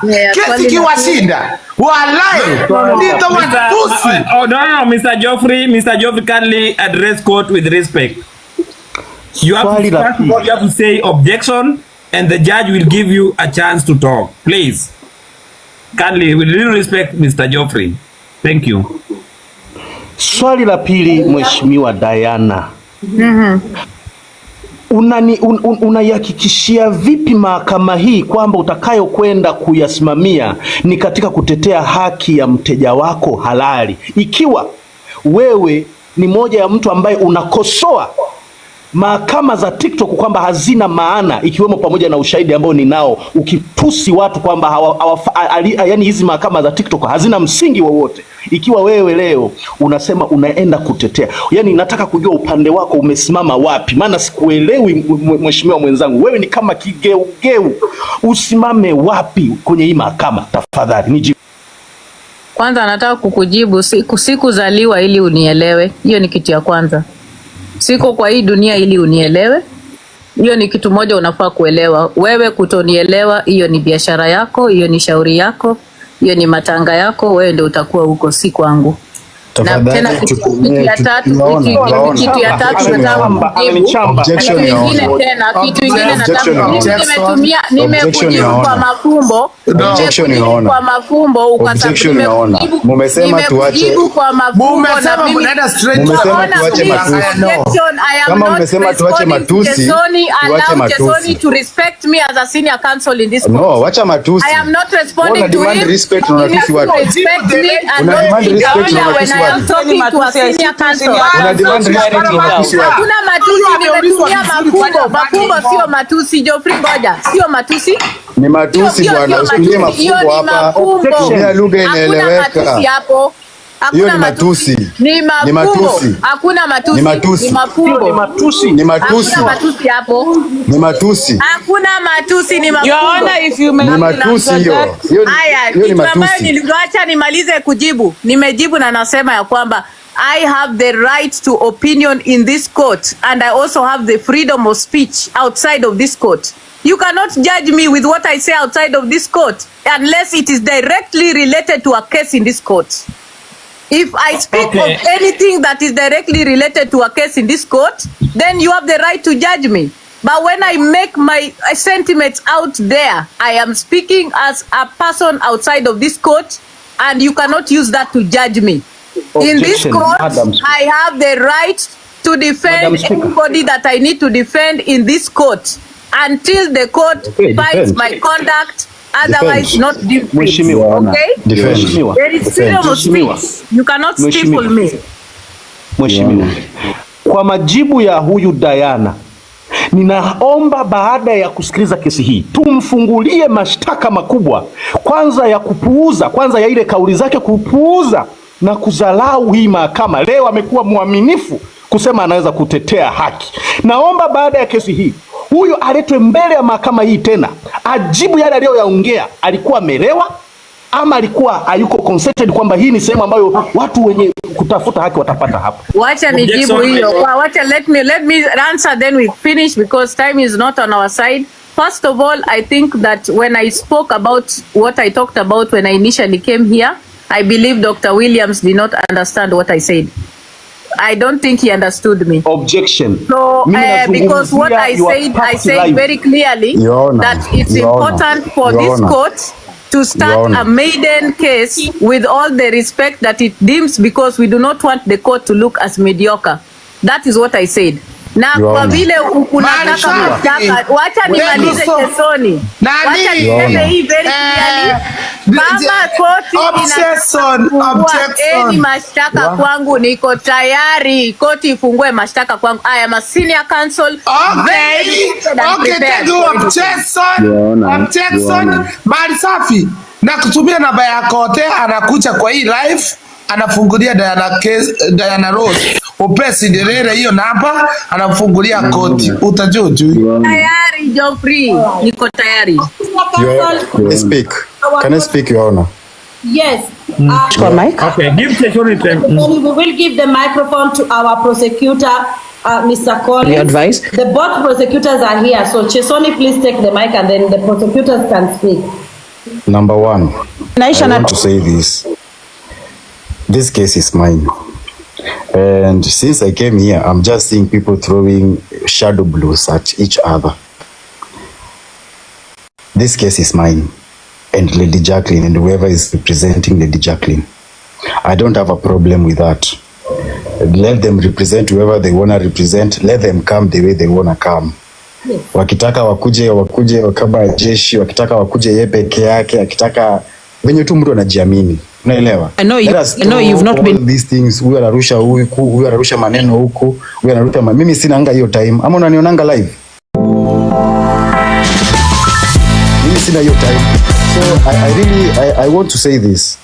So mimi nimechoka sahi, and I would ask the court to adjourn this case anymore until tomorrow. Thank you. Mr. Prosecutor, sir, please take the mic.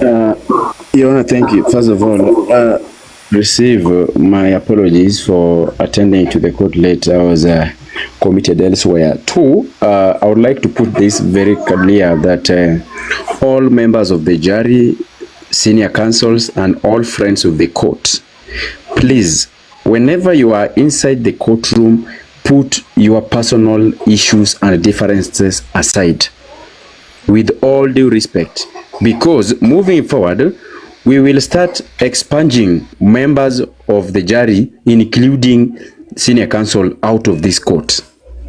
Okay? Yeah, because it has come to our attention that they are having personal differences. So instead of focusing on what is happening, they are focusing on their ideological or emotional issues. For instance, Mr. Chesoni seems not to be so much comfortable with the senior counsel, Diana Rose, being on this courtroom. Such issues should not affect the court proceedings. Let them put aside their issues, should there be any, and then we focus. Number three, there are so many objections, so many for that matter, to an extent the court is not able to move on swiftly. Okay? At times, we will be ignoring or rejecting too much objections. You only object when necessary, because if we keep on objecting 24/7, we might not be in a position to finish a case. We will be objecting for the next 3 to 4 hours. Everybody will be objecting because now it is becoming too personal. Thank you, Your Honor. Thank you for Okay, Your Honor, just one thing, Your Honor, to address that. I don't have any problem with Diana Ross. In fact, today is the first time, I don't know, I'm sharing a platform with her. I don't know her, I don't follow her, I don't listen to her. So let her bring what she's bringing. I am ready. Mr. Collins, I don't have a problem with Diana Ross representing Lady Jacqueline. Let her bring it on. Thank you. Thank you. Tuendelee kesho. Mimi nataka kwenda kufanya shughuli zingine. Alafu kwa nini Big Daddy amevaa nguo kama ya Cinderella, Techachi? Yeah. Okay. Your Honor, please give us the direction, Your Honor, so that we can now, move forward. In the case of defamation against Lady Jacqueline, presented by Mr. Chesoni, I do direct that this court is adjourned until tomorrow. Prosecutor Collins, Prosecutor Magda, what time can we give it? Tomorrow morning? I agree, Your Honor. Morning, Johanna, for me, myself, in the morning, I'm at the job. I'm working for the other issue. I request, let this be at night like this time. We are free, everybody's relaxing, we can deal it with, I'm not available at this time. If it is 4 hours behind, I'm okay. Hello, objection, Marisafi, objection. Wacha niwaambie hapa, wacha nikwambie judge. Yes. Nainua Bible yangu juu. Hapa ukitaka mtu atipata mwenyewe. Hawa watakuwa fungueni time, tutawabuli mpaka watatoroka kasini. Hata Udayana atachileta. Hakuna mtu anatoroka hata 22 hours. Tuwapeleka speed the whole night. 2 o'clock. Usifunge kesi yoyote. Chesoni drop that. Hauendi mahali, tulia hapo. Saini kesi. Munatoroka kesi ijaisha. Tulia hapo. Hakuna klabu munaenda sahi. Diana Ross, pack the waka, rudi ndani ya nyumba. Dr. William, rudi ndani ya nyumba. Hivyo ndio nimesema. Na mkitaka, I will do anything. Nitazunguka nikawatafuta hii TikTok. Just wait. Wachana TikTok yenyewe. Mpaka madress nitaoja, mtasema huyu amepata address wapi. Okay. Just wait. Msifikirie hivi ni minyamaza. Sasa ina watafuta mmeza kesini kotini, lazima muimalize. Chachi endelea. Hakuna mtu kutoroka, hakuna uandike crank, uandike wako wagonjwa. Hakuna kwenda kazini. Ukianza maliza. Mchifiche na tuko hapa. Thank you. Your Honor, objection. I want to say that kidogo to Collins. I want to say that tomorrow I can't be available during the morning. Josubuhi mimi ulala. So maybe time kama venye around hapo 8:30, 9 iko sawa.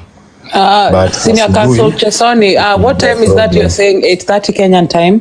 8:30 p.m. Yeah. So is that the same? What time is it right now? It is 22:06.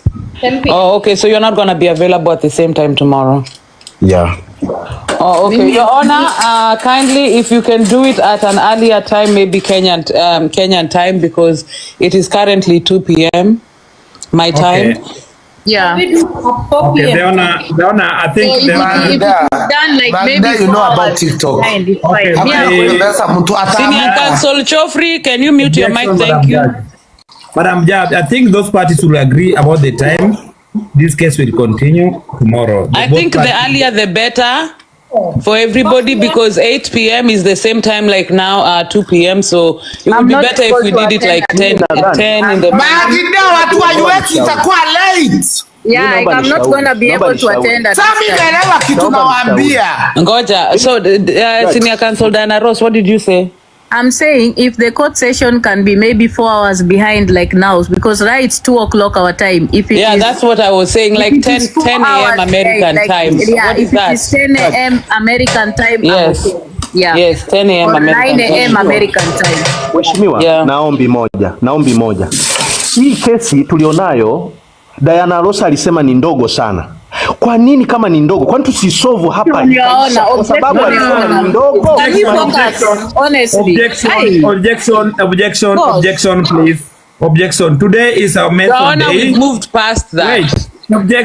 Objection, please. Today is a mention day, and I want to with respect. And is now a legal team from Credit Jacqueline. Ameserviwa na the evidence document right now, so we have to give her time, and that both I want to request both lawyers to agree on one time, and then Chesoni, you can represent by lawyer, and then we request a purchasers, you can come if you may not or I will come, but hiyo masakurudi huko nyuma siwezi. From 7 p.m. mpaka saa 4 saa 5 I can be there. Other than that siwezi. Okay. But safi buni yaka moderator kikwani oneleta. Yona.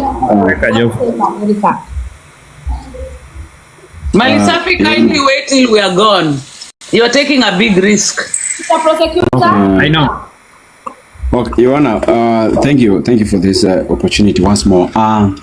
It is very clear here that we also have members of the jury or even the lawyers representing different parties. In this case, are from different locations. Therefore, only for this case, the jury together with the guest, we can determine together with the senior counsel the appropriate time, okay, for them to.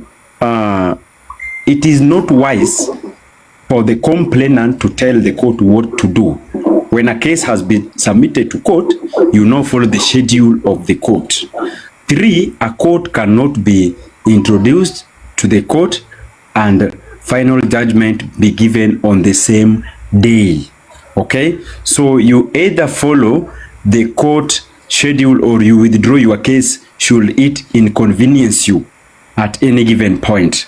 You don't dictate to court what time you think will work for you, because the judge together with other prosecutors also have other commitment to do.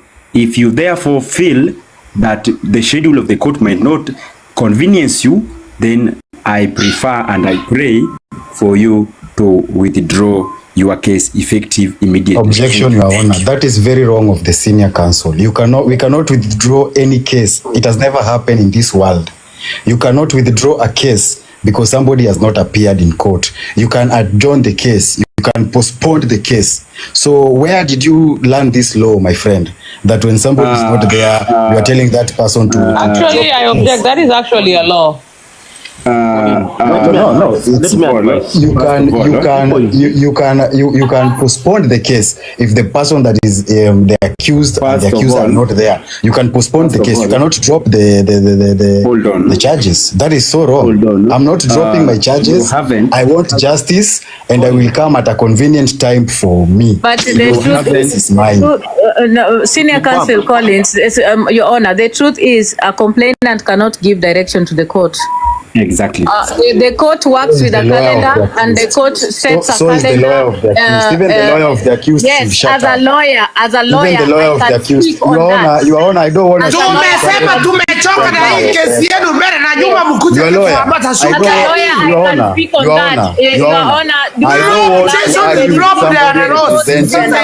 I don't want to argue with somebody representing my oppressor. The court cannot. Okay, I am.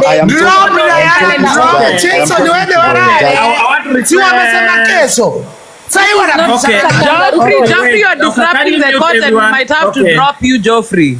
Okay. I want to request the judge. Drop na niko na account 3 nimeweka moderator na wa drop. Wait, I want to take opportunity to talk to judge, to take control of the court and to follow to respect the judge and we tuone mwamuzi ya judge. Please. Judge, can you give us direction what to do, please? What time, America? I didn't hear what you said, Your Honor. Yeah, 6 p.m. 6 p.m. Kenyan time is what time, America? It's going to be like 10 a.m. in America. Is that's okay? Perfect? That is perfect for all of us in America. We agree. Yes, Your Honor. 6 p.m. is a good time because America is awake. Kenya, we are getting ready there. 6 p.m. tomorrow, the court is adjourned until... Wait, okay, objection there, huh? Before the objection, okay, I want to request judge, if una roll this court, please, angalia nini de mlalamishi, amesema we can you put, I think 7 or 7:30. Thank you, yes. Chesoni, please, I need a valid reason why you cannot do 6 p.m. Because I always come from work at that particular time. I go to work from 11 a.m. to 5:30. So from that time nikuje nioge, nifanye mahesabu and then ningie TikTok. 7 p.m. I also have work from 3 o'clock. That is at 2:45 till 12:30 a.m. So I have a minute. Your Honor, kindly if I may say something. I am Okay, Geoffrey, umenimaliza kuniambia hivyo. Geoffrey, you're mad, Geoffrey. So, Your Honor, I was suggesting if Chesoni cannot come to court at 6 p.m., the court can allow him to be late, but we are all coming in at 10, so you can be late. And Geoffrey is also my lawyer. I have 2 lawyers, Dr. William and Geoffrey. All right, so if and kindly, Your Honor, I also have another suggestion. So if so if the plaintiff is going to bring on board another lawyer, Geoffrey, he has to talk to his counsel so that he cannot be disruptive in court. We are not going to entertain that kind of behavior, even though he is our friend. He needs to be respectful in this court, or else we might be forced with the other prosecutor to take action and file charges against him, Your Honor, and we need to have him fined. He needs to be fined by this court when he creates disorder. We will not take that disorder. Tutakupiga fine, Geoffrey, ukiendelea kufanya hivyo. Thank you so much. Mi wacha nijitoe hao wenye kesi. Tutakupiga fine. Ukikuja hii koti ulete hizo kierere, tunakupiga fine. Magda, please, let us respect each other here. And I am respectful. I'm just saying we're going to find him. I didn't say anything. Okay, I want to request judge, if we are to give you direction about the time started court tomorrow. I think you should see. And I would like Prosecutor Kolo to back me up on this. Collins, personally, hold on, Malisafi, for a minute. I really need us to have order in this court. And and we cannot just be out here and be rowdy. We have to have some respect, or else it's a mockery. I don't want to be here like making a mockery out of myself. I know we can have commercial breaks. He can joke. My fellow prosecutor, the only order that I can bring in this court is very simple. I be a moderator. That will be the final and the end of all the shenanigans we are seeing here. I second that motion. Only that. So once I am a moderator here, Malisafi, I want to tell you, utakuwa moderator wote by kesho, usiweke anyone moderator in the court. Thank you. Naombi moja. Kwanza tunaifedhesha hii mahakama kwa sehemu kubwa kwa sababu jaji anakosa hata neno la kuongea. Ni wito wangu the host of this account awe na mamlaka zaidi ama ongeze sheria itakayomlinda jaji aheshimiwe. Kitendo cha kila Magda kuropoka ama Diana kuropoka muda wowote ama Chesoni au Colin kuropoka muda wowote ni kitendo cha kuidharau. William kuropoka ama Dr. William kuropoka muda wowote. Okay, I want to give direction. Okay, I want to give direction, some direction before judge rule. This is what I want to say. If you are a prosecutor and you don't respect the court, we're gonna withdraw you from the courtroom. Even your inbox. That's number one. Number two, if you are a legal team and we don't respect the court or we don't respect each other, we're gonna remove you from the courtroom. Better to be with two people and respect the court. Even though umeandikiwa inbox. No, Geoffrey, I'm talking about because even the prosecutor Magda is talking and don't respect the court. Wacha nikwambie. Tumedili na kina Magda kutoka Facebook the group. No, Geoffrey, relevance. You will lose it, trust me. Na ni Cinderella. Wale mkiwa na Magda mutarusi it. Trust me. Okay. Cinderella our judge can go ahead and give a direction because I have a judge. Okay,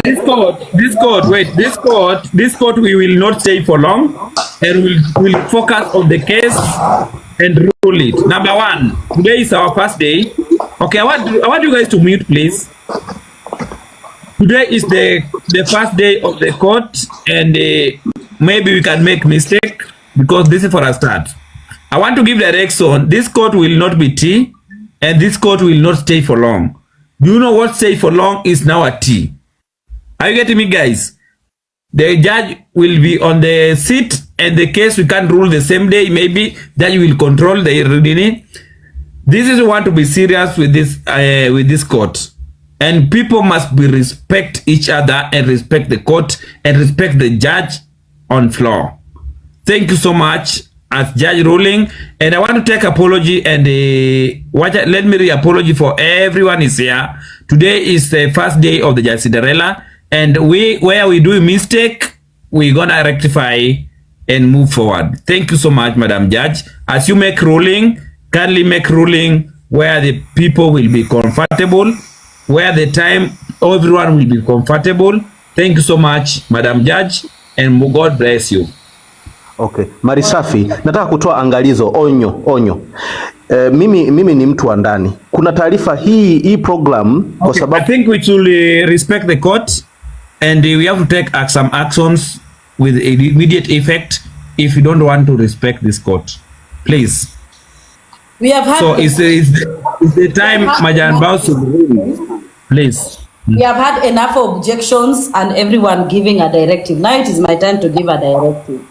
Guys, in a defamation suit, after the first mention, the second mention, there can be 3 mentions, yeah? It depends with how the case is. In this case, we have done 2 mentions. Now, the evidence submitted, we term them as notes, and the defense and plaintiff are going to exchange notes so that they can defend whether it is a statement of fact or is a defamation. And that is what is going to happen. Okay, so we are going to give the exchanging of notes from the plaintiff and the defense counsel, both Dr. William and Diana Rose.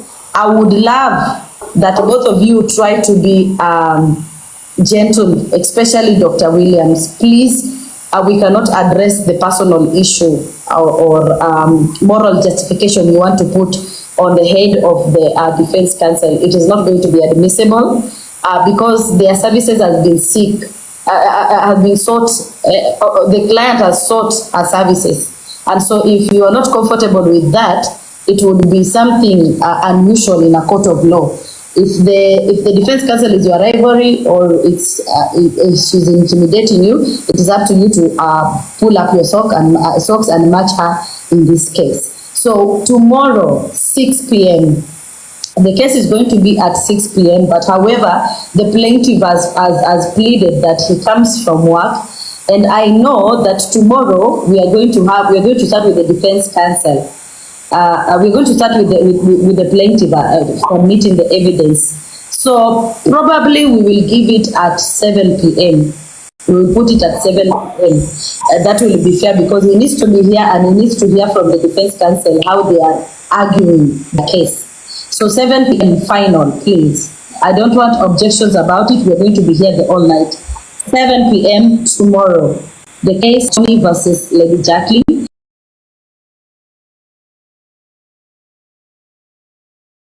I can present. The complainant say I should ask him. Let me ask her name. The complainant is on the next case.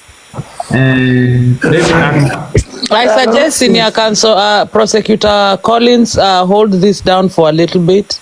Going to work, guys. I will talk to you guys later. Bye. I will be back in a bit. Yeah. Okay. Thank you, everybody. I'm going.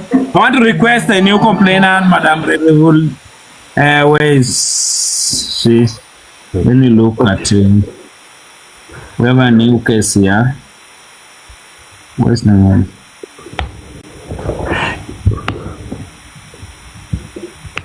I don't know if you. Hiyo kesi next ni ya nani mimi hata sielewi. Oi. Okay, wait, I'm trying to ama ni wale mapasta wamebomolewa makanisa. Ama sielewi. Kesi dhidi ya pasta mwenzangu. Oh. Okay, so I think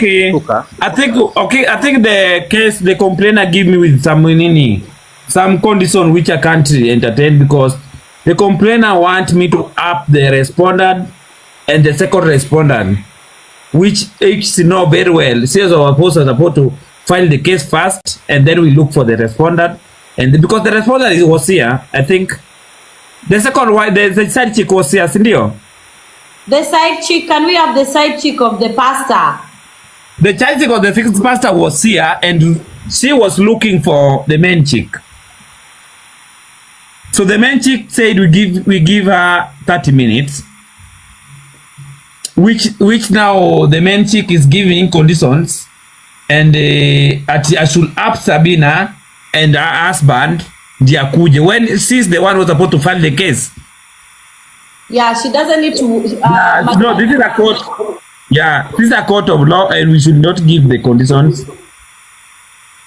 Yeah. Malisafi, mimi nataka nishuke, lakini sawa na upeo wangu mimi ni mdogo, lakini nataka tu niseme hii kesi ni tricky. Ni mtego sana, utaenda kumuumiza pia Madam Judge. Si tumemaliza, ni kama ushauri. Hii kesi ni tricky. Mimi najua naona No. Objection. This case is aruliwa. Tomorrow we'll continue with it. No, I think yeah, because if we are creating more nini. So okay, Madam, okay, the main chick, if you are here can send request, then I'll give you time to file the case, and then because the respondent will say they will coming, but you have to explain your case first.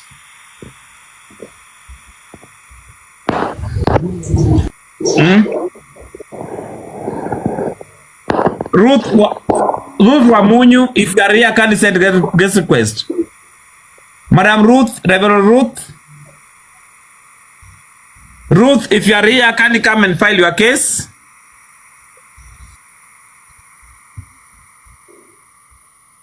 Wait. Madam Ruth. So, ladies and gentlemen, we can't find the complainant, so we can cancel it until I will talk to them tomorrow, because she's giving condition and the respondent must be here. Let them communicate via the telephone, and then we are able to give it a test. Okay, this is what I want to say. This case, this lady confirmed to me and write me a message. And I call the side chick. Side chick was here and was on this guest. Side chick was here and she was on this guest. She asked, where is the complainant? The complainant was nowhere found. So now the first chick telling me to bring the husband and the side chick. So we will not work under condition, our judge. Yes. Yeah, we will not work under condition, and will not. This is a court of law. The complainants will come and file the case, and then we call the respondent. That's how things work. Yes. We'll communicate to the plaintiff on telephone and let her know our terms. I think the prosecutor has taken note of that and he's going to oversee to that. We have Cliff Ombeta on the box list. Cliff Ombeta Junior. Good evening. Yes, Mr. President. How are you? Good evening to you. All of you. Okay, thank you so much. Good evening. Yeah, I think I just want to appreciate what you're doing, guys. You are really showing up what we need to be doing practically in this country. And I just congratulate each and everyone who is making contributions and submissions.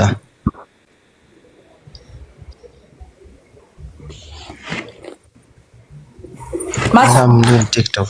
Thank you. Thank you so much. Okay, thank you. Thank you.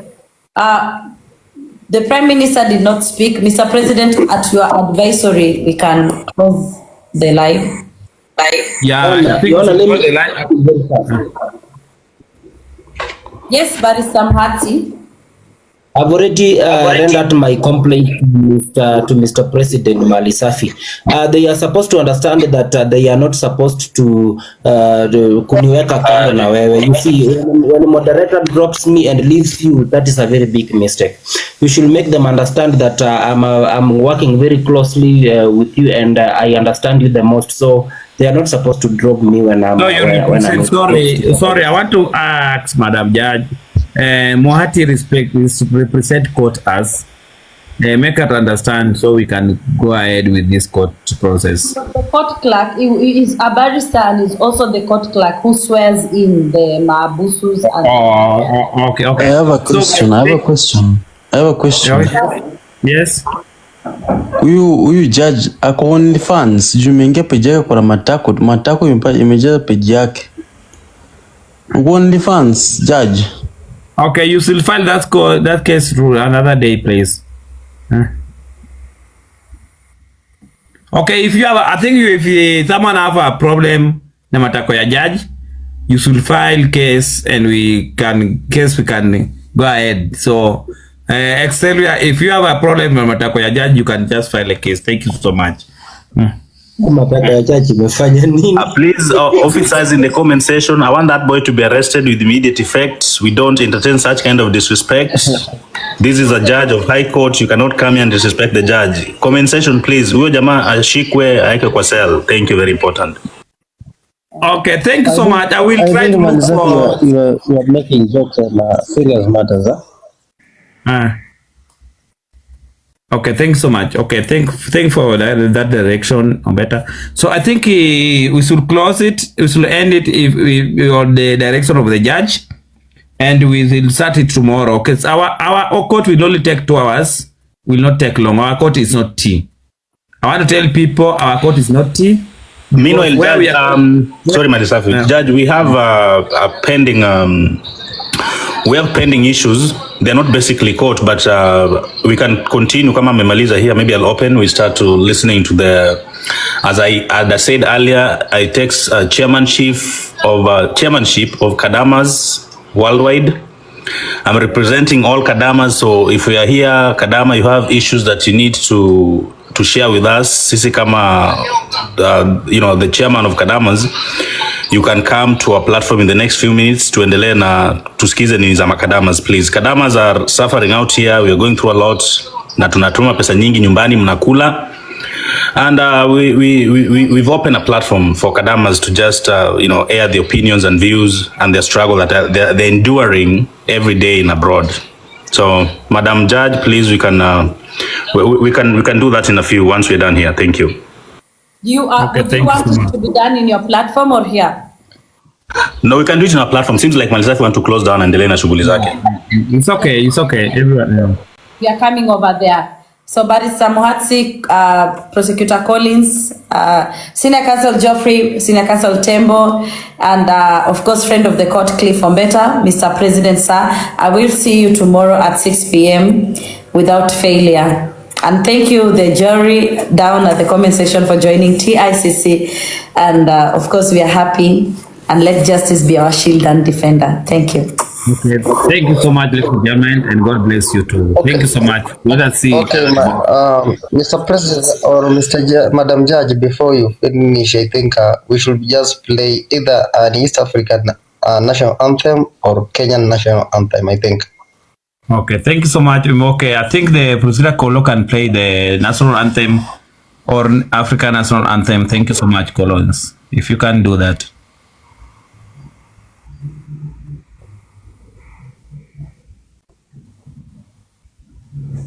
Okay, thank you so much. I think we was not planned for that. Maybe tomorrow. Today is our first day, and where we went wrong, we get corrected, as Cliff Ombeta say. Thank you so much, Cliff Ombeta Jr. Thanks for saying that. We're gonna do it tomorrow, and today is our first day. That's directions. We're gonna make things where we are not wrong. We're gonna make it correct. Thank you so much, ladies and gentlemen. Bye. Let us meet each other. Mr. President, I think I will be providing the national anthem of the African Union and East Africa and our Kenya. Okay, thank you so much. Thank you so much. So thank you so much for watching the video to the end. Remember to like, share, comment, and if you have not subscribed, please make sure you subscribe and put on the notification bell so that you know every time I post a new video. So guys, thank you. I'm gonna see you on my next video. Bye.